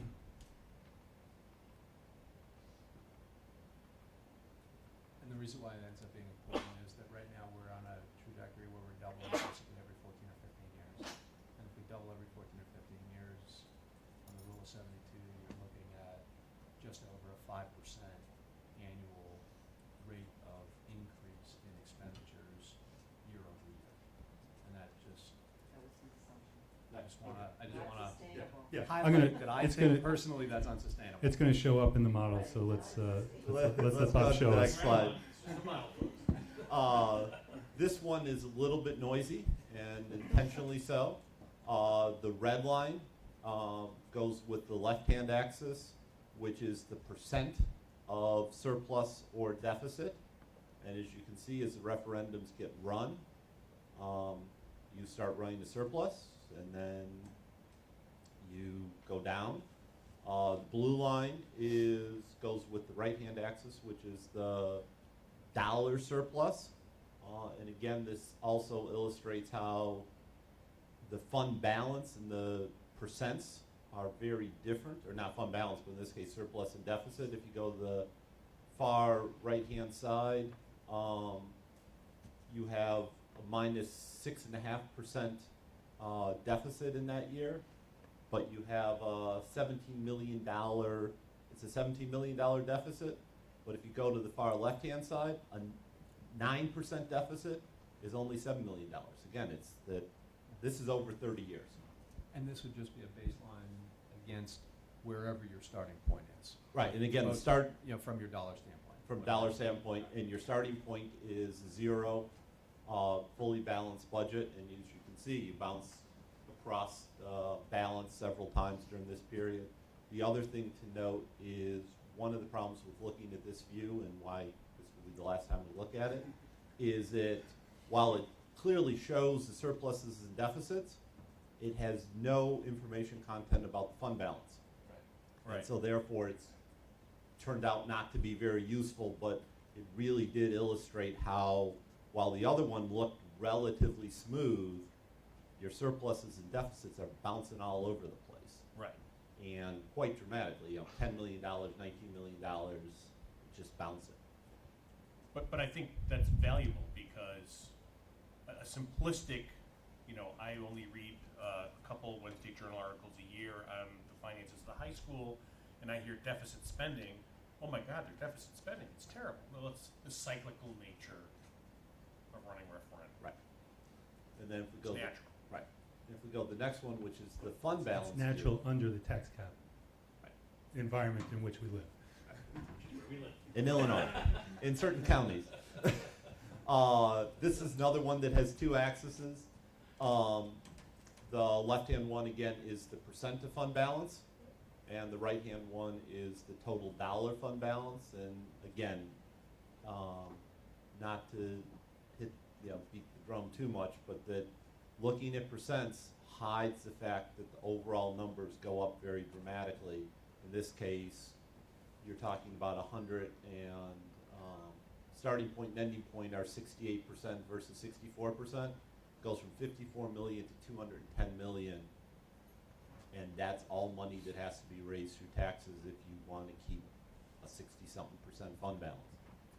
But, which I think is a very helpful and instructive point. It is going to lead into some discussion around what the appropriate set of metrics are that you would use to be able to arrive at a rational fund balance policy. And while I agree with the implication of this, that you don't want to be married singularly to percent, at the same time, one would assume that there, to the extent that a fund balance is, you know, in some respects a rainy day fund, that there's got to be some correlation back to what the sort of expense load is for the high school. And, you know, we gotta Absolutely. figure that out. Now, if you go back one slide. Oh, wait, Bob, and again, I think I know that these are models, Mhm. but can either you or maybe Todd, what is the current percentage of the fund balance? I know that the beginning of the model starts here with a 68.6. 163%. Okay. Just for comparative orders of magnitude. And you will see that later on mine too. Okay, good, I just wanted to. And then, if you go back one slide here. One of the things that this view also hid is it looks like there's 4 referendum here. You know, there's 4 peaks and 4 valleys. Go to the next one. In fact, what's happening when you look at the fund balance view is what's in the purple circle there. It took 2 referendums to turn things around. A 15% to slow things down, and then another 15% the next year to start going, or potentially be run as one referendum where you had 15% phase in over 2 years. Not going to get into technical details of how you would do it, but 15% didn't turn it around. And that's true of all of those bottom points, is it took 2 referendums to turn things around. So it's either 15% referenda or 30%. But then it has everything to do with you've got a 3% spread. Absolutely. That's right. And That's, I mean, yep. this shouldn't be looked at as anything No, no, no. And go on to the next one. You better get there soon, Bob. You gotta get there soon. Okay, this is just the fund balance view of the 3% marginal. And go on to the next one. If you go to a 5% marginal. You're going the wrong way for Judy. I'm going the wrong way. It gets worse. We just want to make sure everybody's paying attention. Okay. We're gonna- referendum down there in the we might- bottom. Well, no, We you might have get- 5 at the bottom, in fact. It takes Yeah. 13 referendum to do this. It will be very interesting if we have a model here that shows a 0%. Well, We go look to at the 1%. one with 1%. Then the 8 becomes 2. 2 15%, not 2 sets of 30, but 2 15% if you go to 1%. And this was by far the biggest driver in the model, was looking at the marginal, is because in fact what probably should be looking at is 1, 1.5, 1 3/4. But when you change entire percentage points, it just moves all over the place. Since we did one though that's 5, that is obviously completely unrealistic. Do we have one that some might think is more realistic, of just saying 0 and there is no marginal difference? Well, if you're at 0, then you're at a balanced budget year in and year out, which means that the only thing that would be changing, as Bob said earlier, is your percentage of the expenses in your fund balance. Right, so the only thing at 0 that would be driving your fund balance down is time. And Agreed. I guess I'm just suggesting that if we're going to be thinking of some of these beyond just sort of the conceptual element, and we're going to actually start to utilize some of them to layer in real information for the high school, that when we get to that point, layering in different scenarios to see what that looks like will be helpful, and will be particularly helpful, I think, if we have at least one scenario that shows a zero margin. My view on this is that the next piece of work on this is to actually look at historicals and understand what the expense growth against revenue growth has been, and do the, start to think in the same kind of way about the hurricane. So what's a most likely, least likely, and best case and worst, and then we can start to play around with small changes within a more narrow range, and that may be bringing it. Go on to the next slide. And then I'm going to start playing with the starting fund balance to Chris's point. And the only thing difference is the same 3% marginal. The only thing I did is I had to change the scale of the x-axis to allow for something greater than 100%. Go on to the next one. If you go up to $100 million, which is 133% fund balance, In your model, it is. It's Right. 133% in this model. in this model, right. And this is the 3%. This is the Delta. 3%. Yeah, So- absolutely. That what happens there is, intuitively, I sort of thought it would be a bigger change in this, but even going up a huge amount, you still need 7 referendum instead of 8 over the thing, and at the bottom there you have 4. Can I just? Yep. try to understand this? That's 4 referendum down there, 1, 2, 3, 4. Yep. So 60%. and that one's 3. 6, 7. Yep. Got it. That's exactly it. And then you go all the way up to 167%, 125 million, which is fairly close to what the current is now at 163%. All the rest of the numbers don't necessarily match. You still need 7 referendum, which again was somewhat surprising. All it really did was shift the first referendum over by 1 year, only 1 year. And in fact moved up when the second sets of referendum were needed, but you still needed 4 to turn it around the first time and 3 to turn it around the second time. And again, this is very broad brush things, but the starting fund balance really didn't change the number of referendums you need a whole lot. And there was one more slide, and this is why. At the red line is a 1% marginal deficit. To hit the 50% fund balance from starting at 167%, it happens in year 13, and you hit it when you have a 13.4% deficit going on. You can see it goes from 51 to 37. And in fact, the math's right, 13.4%. Whereas if you go with 3%, you hit the 50% margin at year 7, and you're at a 21% deficit, which is why a 15% referendum doesn't do it for you. And then if you're at 5%, you hit it at year 6, only 1 year earlier,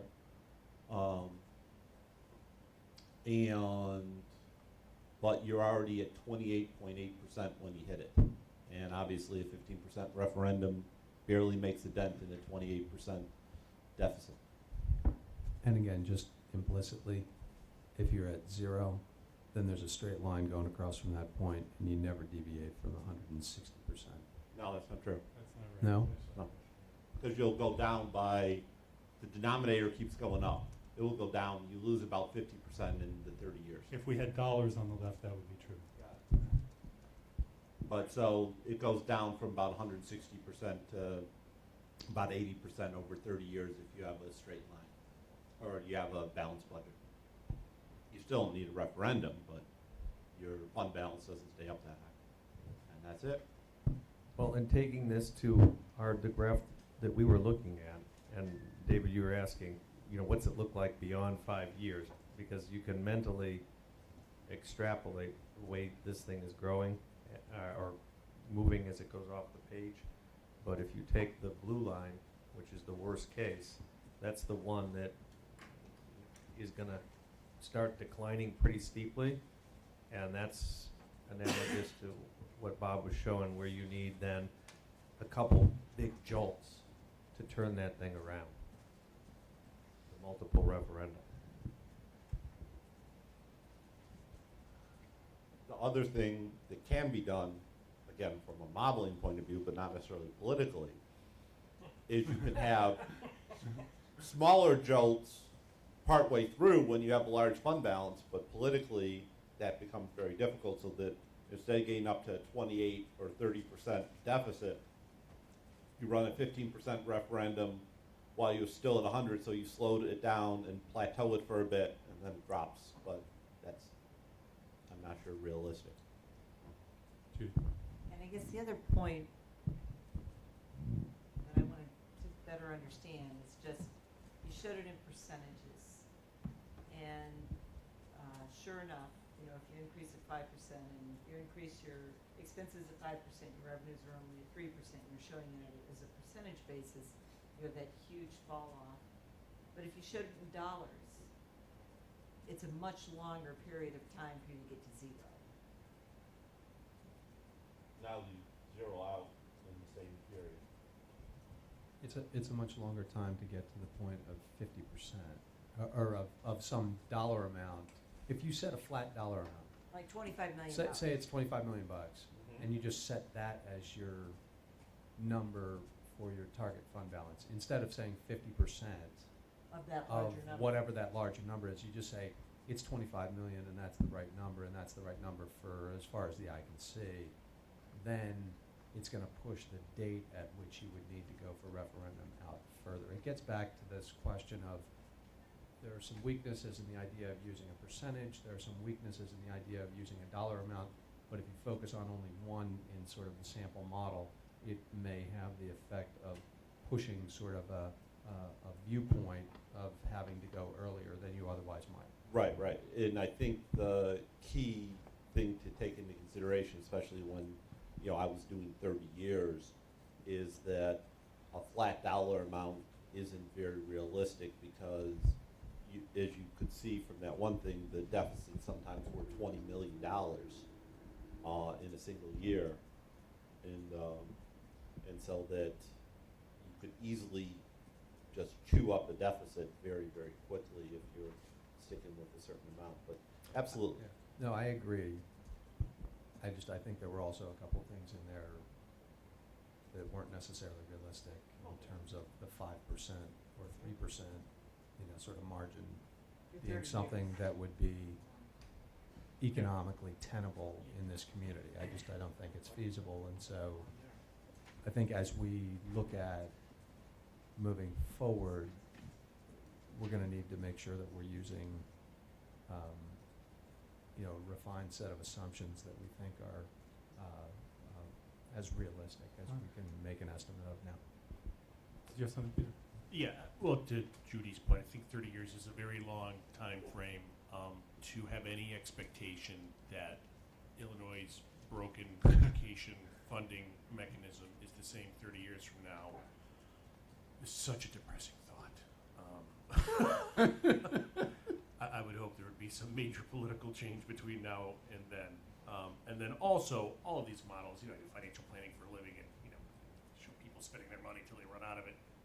Of course, that's not how things really work, right? You adjust over time to the reality. So you don't follow these. Yeah. It's a model. Yeah. And we have to I think see it for what it did is. you want to say something, Steve? Okay. I think that for me, the model is very instructive to understand how the fund balance differential between revenue growth and expense growth and timing of referendum and size of referendum relate to one another.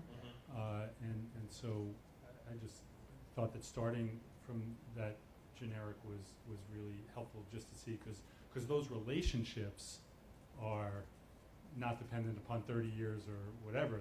Those relationships are clear and exist in our 5-year time frame, or 10-year time frame, whatever we're thinking in. I like the work that Steve and Todd did on and everybody did on our actual numbers, and then looking at these models, And clearly our next step is, okay, how do those two things relate to each other, and where do we go from here, right? So that's, I think that's more or less what everybody's saying, is how do we, you know, what do we learn from this model, and how do we then begin to apply it to the question of a steady state policy for our district. There's a separate question, which is all these models start, as I said, at the crossover point, and we're not at a crossover point. We're at a point with a very high fund balance and revenues exceeding expenses at the moment.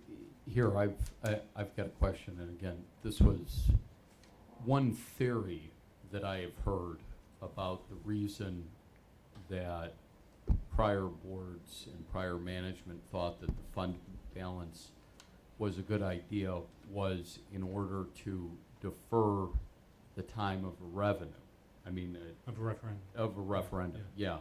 And has anybody heard that? I'm not. Yes. Okay, so you've heard that. That's sort of the starting point. And I think what Bob's model shows is that a high fund balance doesn't really do that for you in a tax capped environment, correct? Right, that's right. Okay, Well, I just wanted to make well, sure that. Well, actually, Chris, I would say, you know, you go a while before you get to that point. So yes, it buys you some years, but you know, Bob's the slope on that curve going from a higher fund balance to a lower fund balance. If we go back to day one in John Phelan's image of a skipping stone, right? If the stone skips that high, it's plunging when it hits the water, and Yes. so you can't pull it back up. Is the risk of a high fund balance that you're not bringing down slowly. You know. That's why Bob's stepping it down idea would be great if it were politically.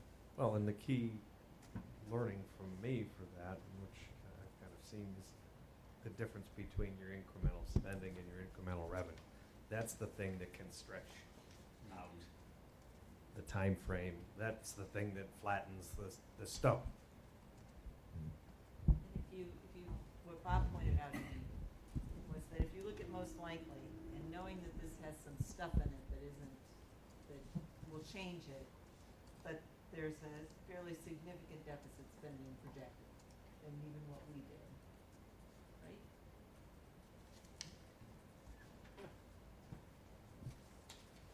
So if you look at the total revenue versus total expenditures, and most likely, and I'm not Mhm. quite sure what creates all of the noise in the numbers, but Yeah.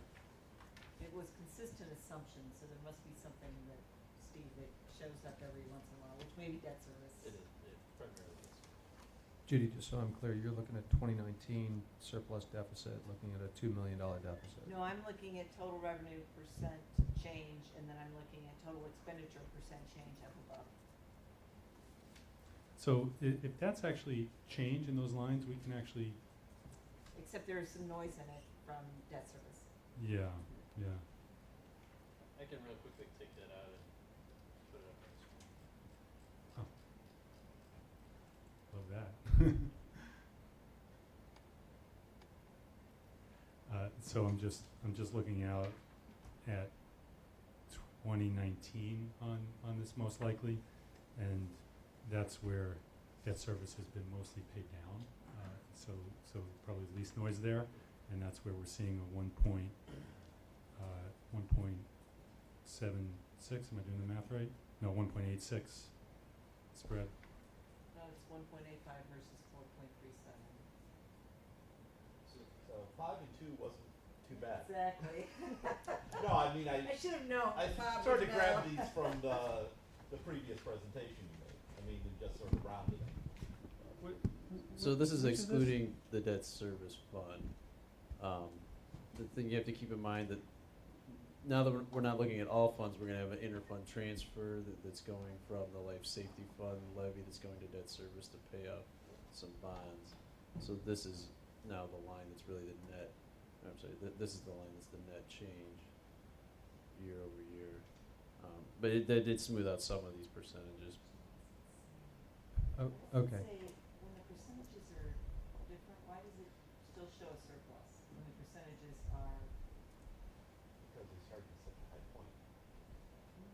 I thought that was year over year, just year over year surplus versus deficit. FY fourteen, they're running an $8 million surplus, and then that gets narrowed as you go out. Year over year.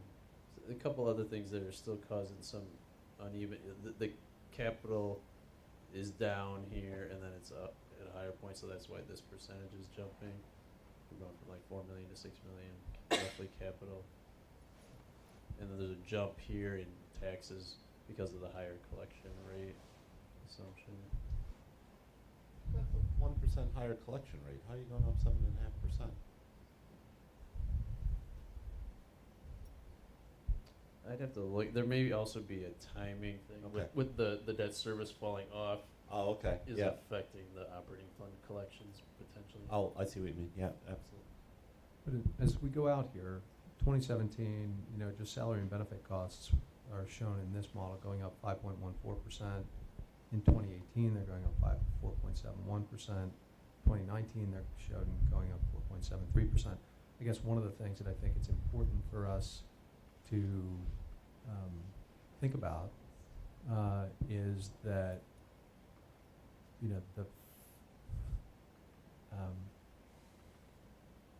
it's not necessarily going to be the case that past is going to be prologue for how these things are handled going forward, particularly if we're acknowledging at the outset that part of the reason why we're sitting here is because of some of the ways that decisions have been handled in the past that led to a buildup of a fund balance that is probably beyond what is necessary to be able to handle the basic sort of rainy day fund obligations that the district might have.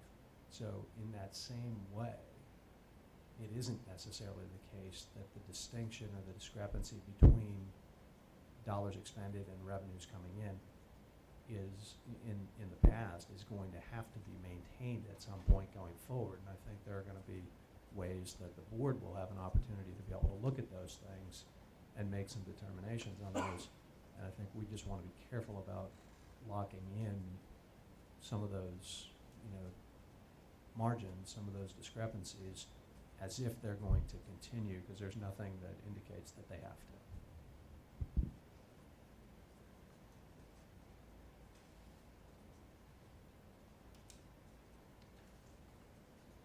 Well, I think, though, that what we were trying to do was an inflation-based increase, but the FTEs we couldn't control except through enrollment. So that really just shows inflation plus enrollment, right? Plus step. Plus a 7% healthcare increase.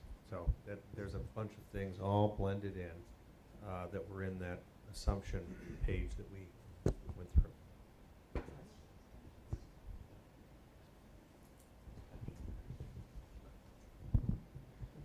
Chip, but on this chart, we don't have a compounded average revenue increase on there, do you? Is it up there? I don't see a CAGR. Yeah. That's for the 5-year period, the CAGR for both your revenue, your expenditures, those are the two numbers that will kind of. What's the word you guys are using? It's a compound annual growth rate, Thank you. CAGR. It would be worth seeing. It's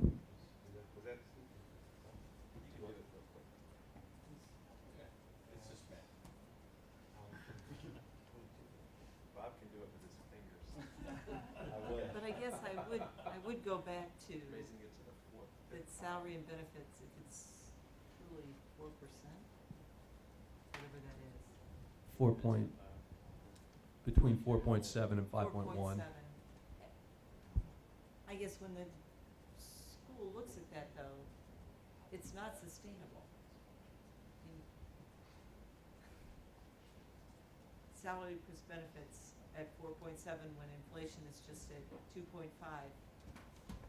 It's The- not just salary, it's everything. This is part of what led to my question about whether, as we're talking about the idea of some portion of those costs related to pensions being pushed down to the local level, is some of that being offloaded to the employee base as a contribution obligation on their part as opposed to the institution's part.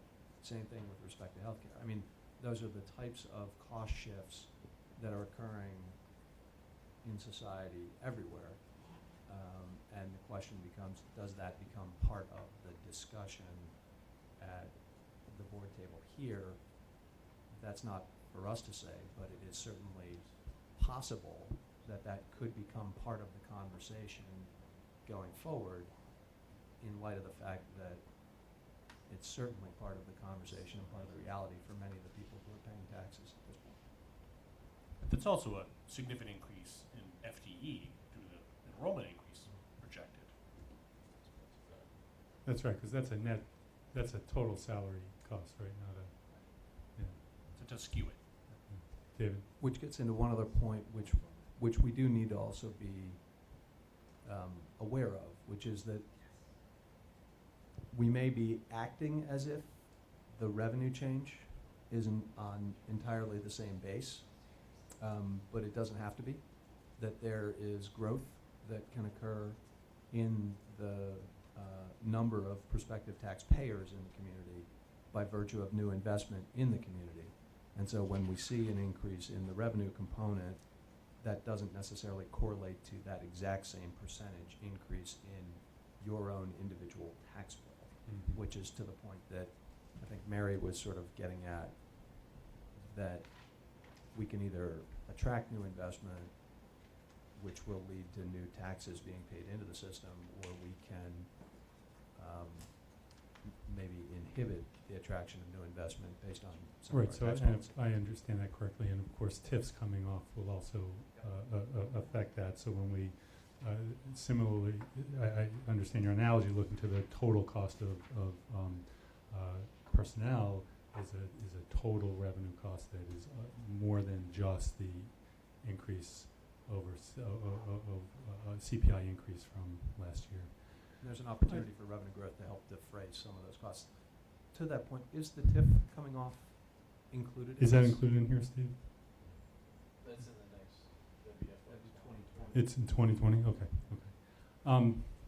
I'd like to pause at the moment and note that it's 10 after 9 and wonder out loud how we move forward with this and also look at the agenda and say that Todd does have a few pieces he can show us on fund balances in other districts, which we don't have to do tonight, but if you just wanted to hear what's up, we can do that. But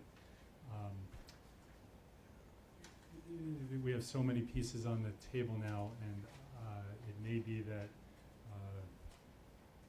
just a couple of us need to regroup to think about how to move forward for the next meeting. But I think I'd like to just start with any particular suggestions on how to move forward to put that in the mix, and then I'll figure out who to talk to and try to start to move the work along in the next 2 weeks. I think that, we saw that one of the biggest drivers is the marginal deficit, but that given that revenue growth and expense growth are actually independent in the school system, because one is based on property taxes that have no bearing on how many people you hire, and the other one is based on primarily the number of students and how much you pay people. Perhaps they should be more linked, but right now our system is such that they aren't, that you could almost have two independent groups looking at what is the best way to project expenditure growth, not for the 5-year period, but for a longer period. How does it tie to ECI, the Employment Cost Index, or something else? How have other districts done? And then a similar one, a different group looking at the revenue side, saying, what should we project? Again, I'm a little surprised with the bonds out of there that you're still at under 2.5% for your local growth. So something's going on still there. That just doesn't make any sense to me. But we need to make sure we understand what the revenue growth should be, because you would think that with the 2.5% CPI, we should have revenue growth of roughly 2.5% on the local side. unless there's a bunch of fees or something else, and maybe student fees should go up by 2.5%, I don't know. But, yeah, something has to happen to make those two numbers smaller, as we saw the difference between those two numbers smaller, but I think looking at them independently and then figuring out how to get the difference smaller makes some more sense. But, yeah, that would be where I'd say is the marginal deficit seems to drive everything, and then the two components of that could be separated and looked at independently just to break up the work. Other thoughts, David? Yeah, and that goes to what the assumptions are gonna be in terms of the inputs. Then I think we also need to spend a little time making sure that we've got a model that goes out far enough, certainly beyond this 2019 number, this 2019 year, to get to a point where we can begin to see when we plug in some of those inputs, what the implications are on those curves, and how that then informs the decision-making with respect to what recommendations we think ought to be developed. Thank you. So we need a longer. We just need a longer, We need a longer view. and we need a to longer make sure view, that although of course the longer view, the longer you go, the more noise you get, and it's hard to, It gets pretty squishy. yeah, It's just the challenge is, if you look at the chart that we've got right now, from a policy standpoint, probably the best way to move forward is to take whatever your best estimate line is, Mhm. rather than your worst case line, but take your best estimate line, because that's what you think is really gonna happen. Your most likely line. Your most Yeah, likely yeah, line. yeah. Sorry, we call it best estimate.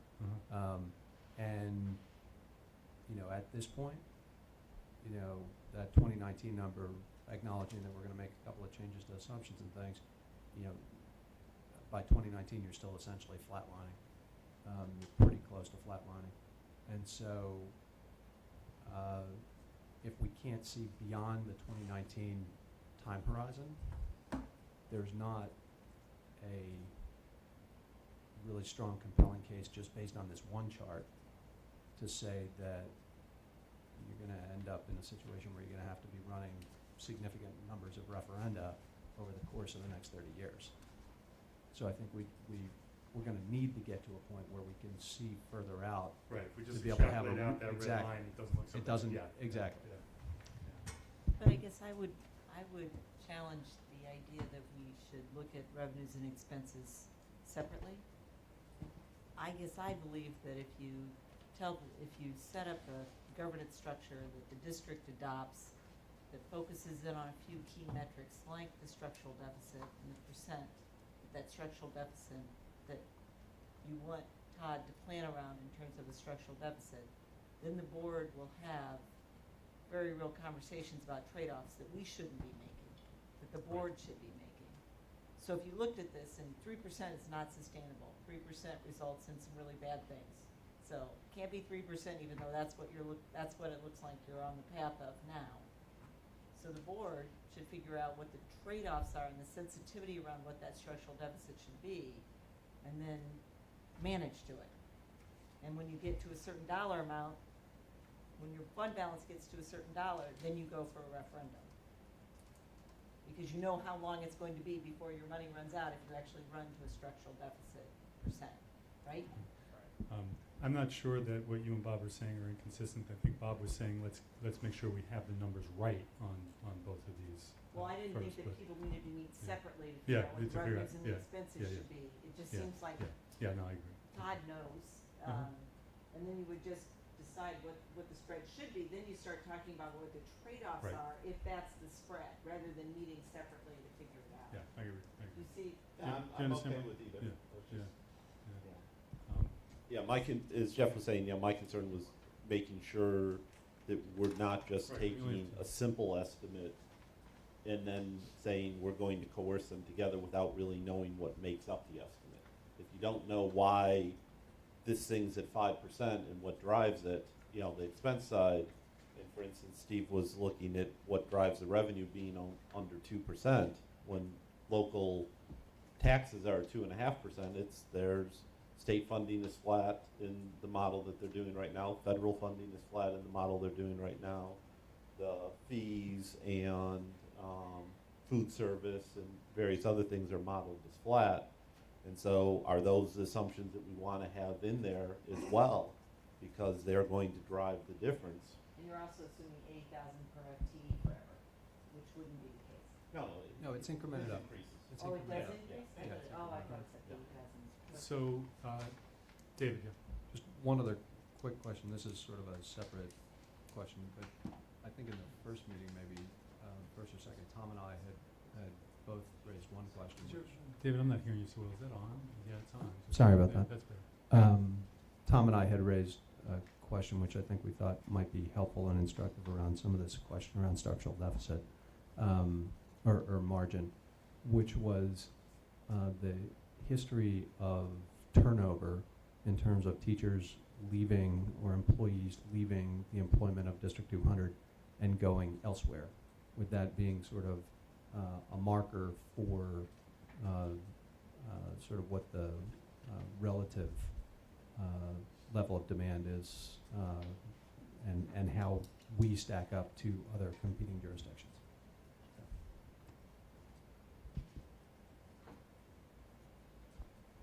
One of the things I looked at, Peter and I looked at when we were looking at the 2009 referendum or 2011 referendum, as well as some of the finance committee work we did before that, was looking at the Bureau of Labor Statistics Employee Cost Index.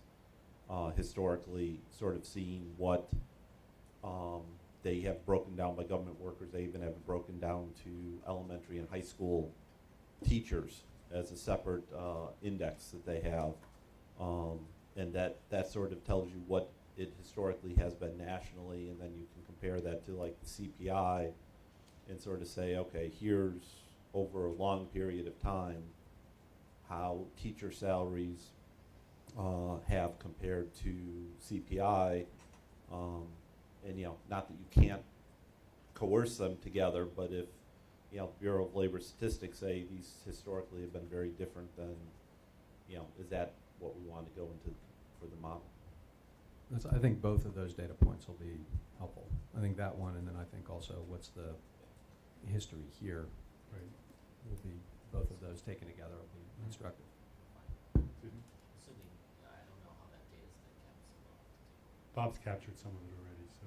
I have the ECI. I don't have anything for District 97 Yeah. or District 200. But the ECI I've already sent to some people. I think I sent it to you already, right? Yeah, I have the UCI. I'm sorry, the piece, I'm talking about the, which piece? I'm talking about the history of turnover. Oh, the history, yeah. And I'm not entirely sure why we would be looking at that. Well, I think I think we'd be able to use it in thinking about projections going forward in sort of a basic cross of supply and demand curves, that if we don't have a lot of turnover, and in particular, we don't see a lot of people leaving the employment of District 200 to go elsewhere. Certainly people may retire, they may decide to go elsewhere to take a different type of job, they may decide to step out of the workforce.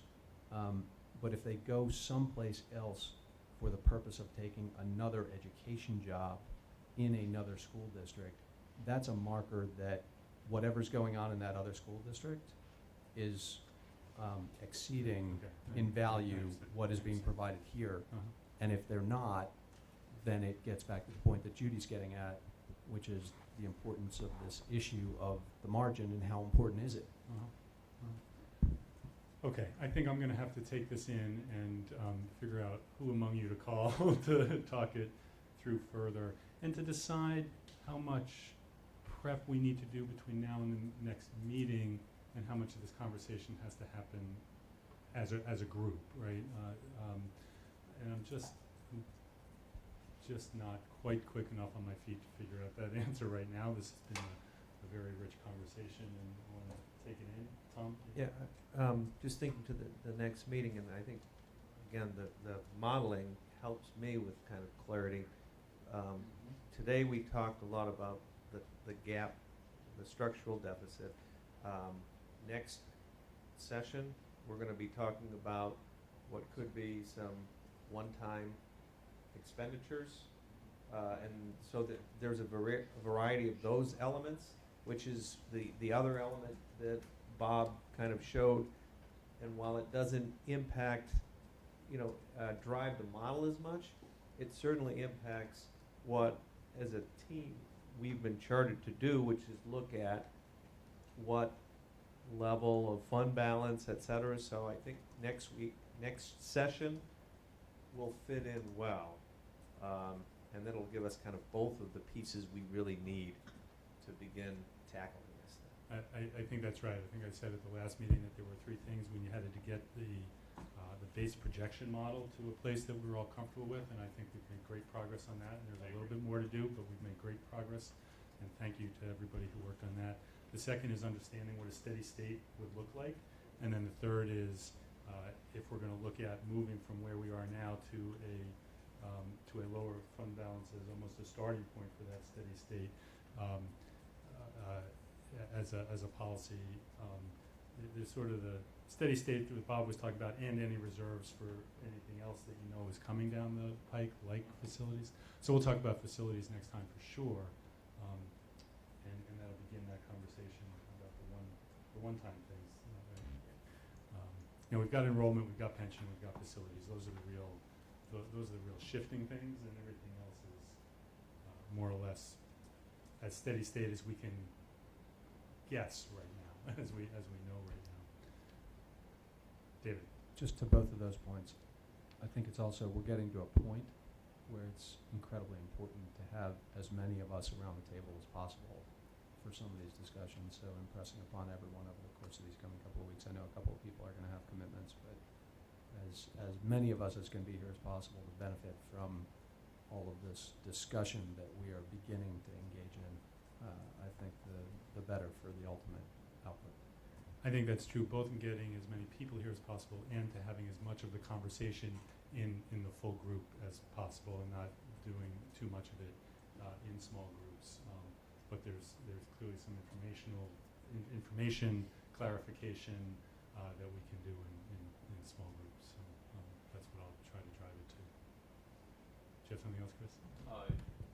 Yes, and again, it's not quite on point with the goals that were sort of propounded initially, but I really do think that we are doing the residents of both these communities a little bit of a disservice if we complete our work and do not have at least an introduction as to how things got the way they are with the size of a fund balance of this size. I think that transparency and accountability dictate that there be some discussion that there were a series of intentional acts by predecessor boards and predecessor management teams, and I think that that ought to be an important part of the work of this committee, because I don't see how you get to and you laid out the goals, which I think are very effective, which is, do we have the right models, and what is steady state in a tax cap environment of a community of our size, and then how do we lower the fund balance to get to that steady state. I think that those are very clear, discrete objectives that even the most casual reader of the local papers will be able to pick up on. But I do think this is a series of intentional decisions sort of led us to a fund balance of 168%. It was not due to quirks in state law or unusual things. I mean, there are hundreds of school districts across this state, and I think that we're in a very small minority of school districts that have a balance of this percentage. So I'm just throwing that out for food for thought. I think also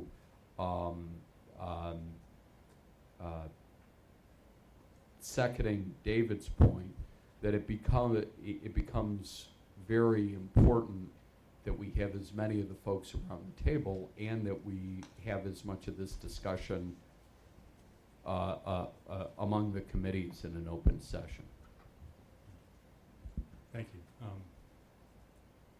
I think I won't comment on that now. I think there's a lot to what you just said, so let's take that in and I'll make sure we come back to it at the next meeting unless anybody else wants to comment at the moment on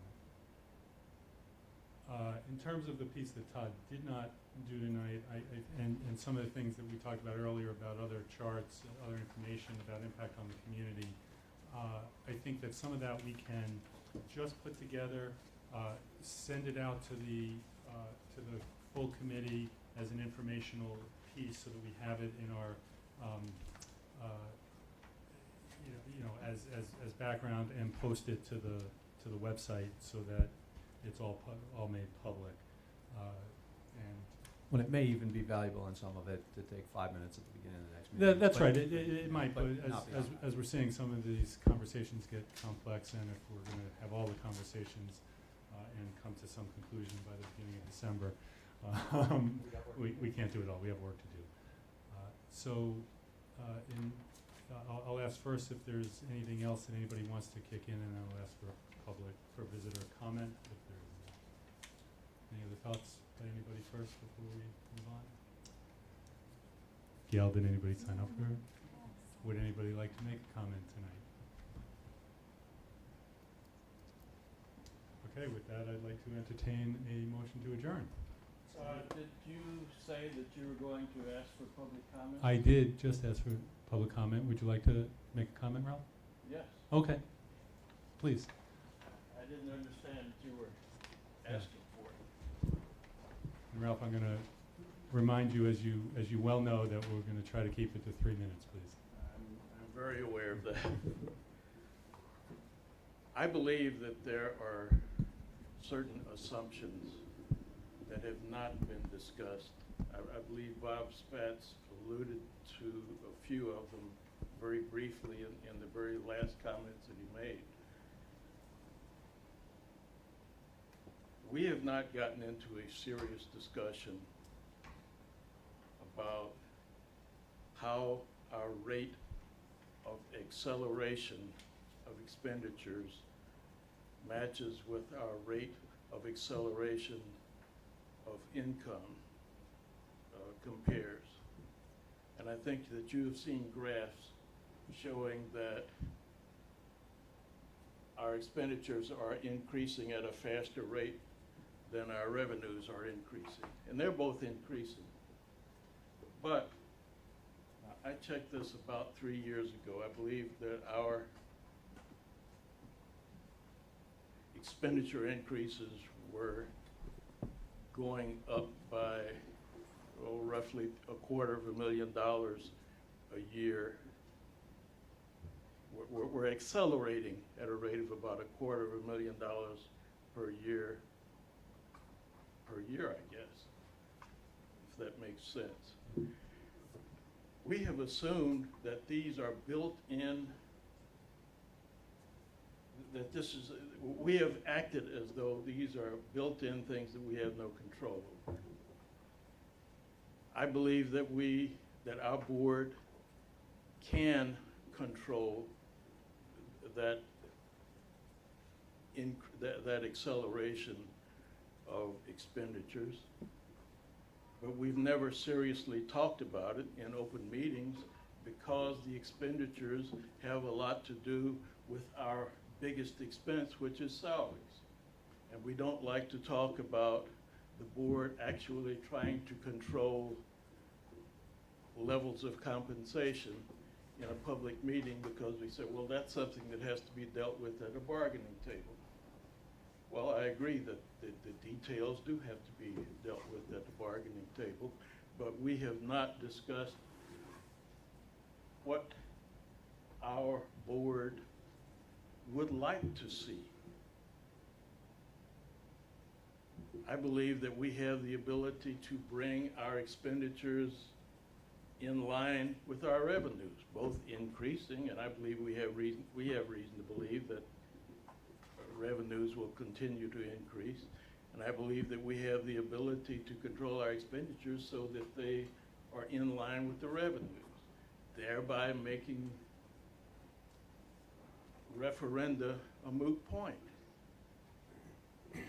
But we've been making the assumptions that we have no control over this and we don't talk about it in public. And it's illegal for more than 2 board members to talk about it. And so we treat it as though it's something we have no control over. I believe that we have to change that. You Thank stopped you. at 3 minutes on the button, Ralph. Very well done. Anybody else? Thank you. Thank you, Ralph. Okay, let's go back to that motion to adjourn. Or I would, so move. And a second, please. Second. All in favor? Aye. No opposition allowed. Thank you, everybody. Okay.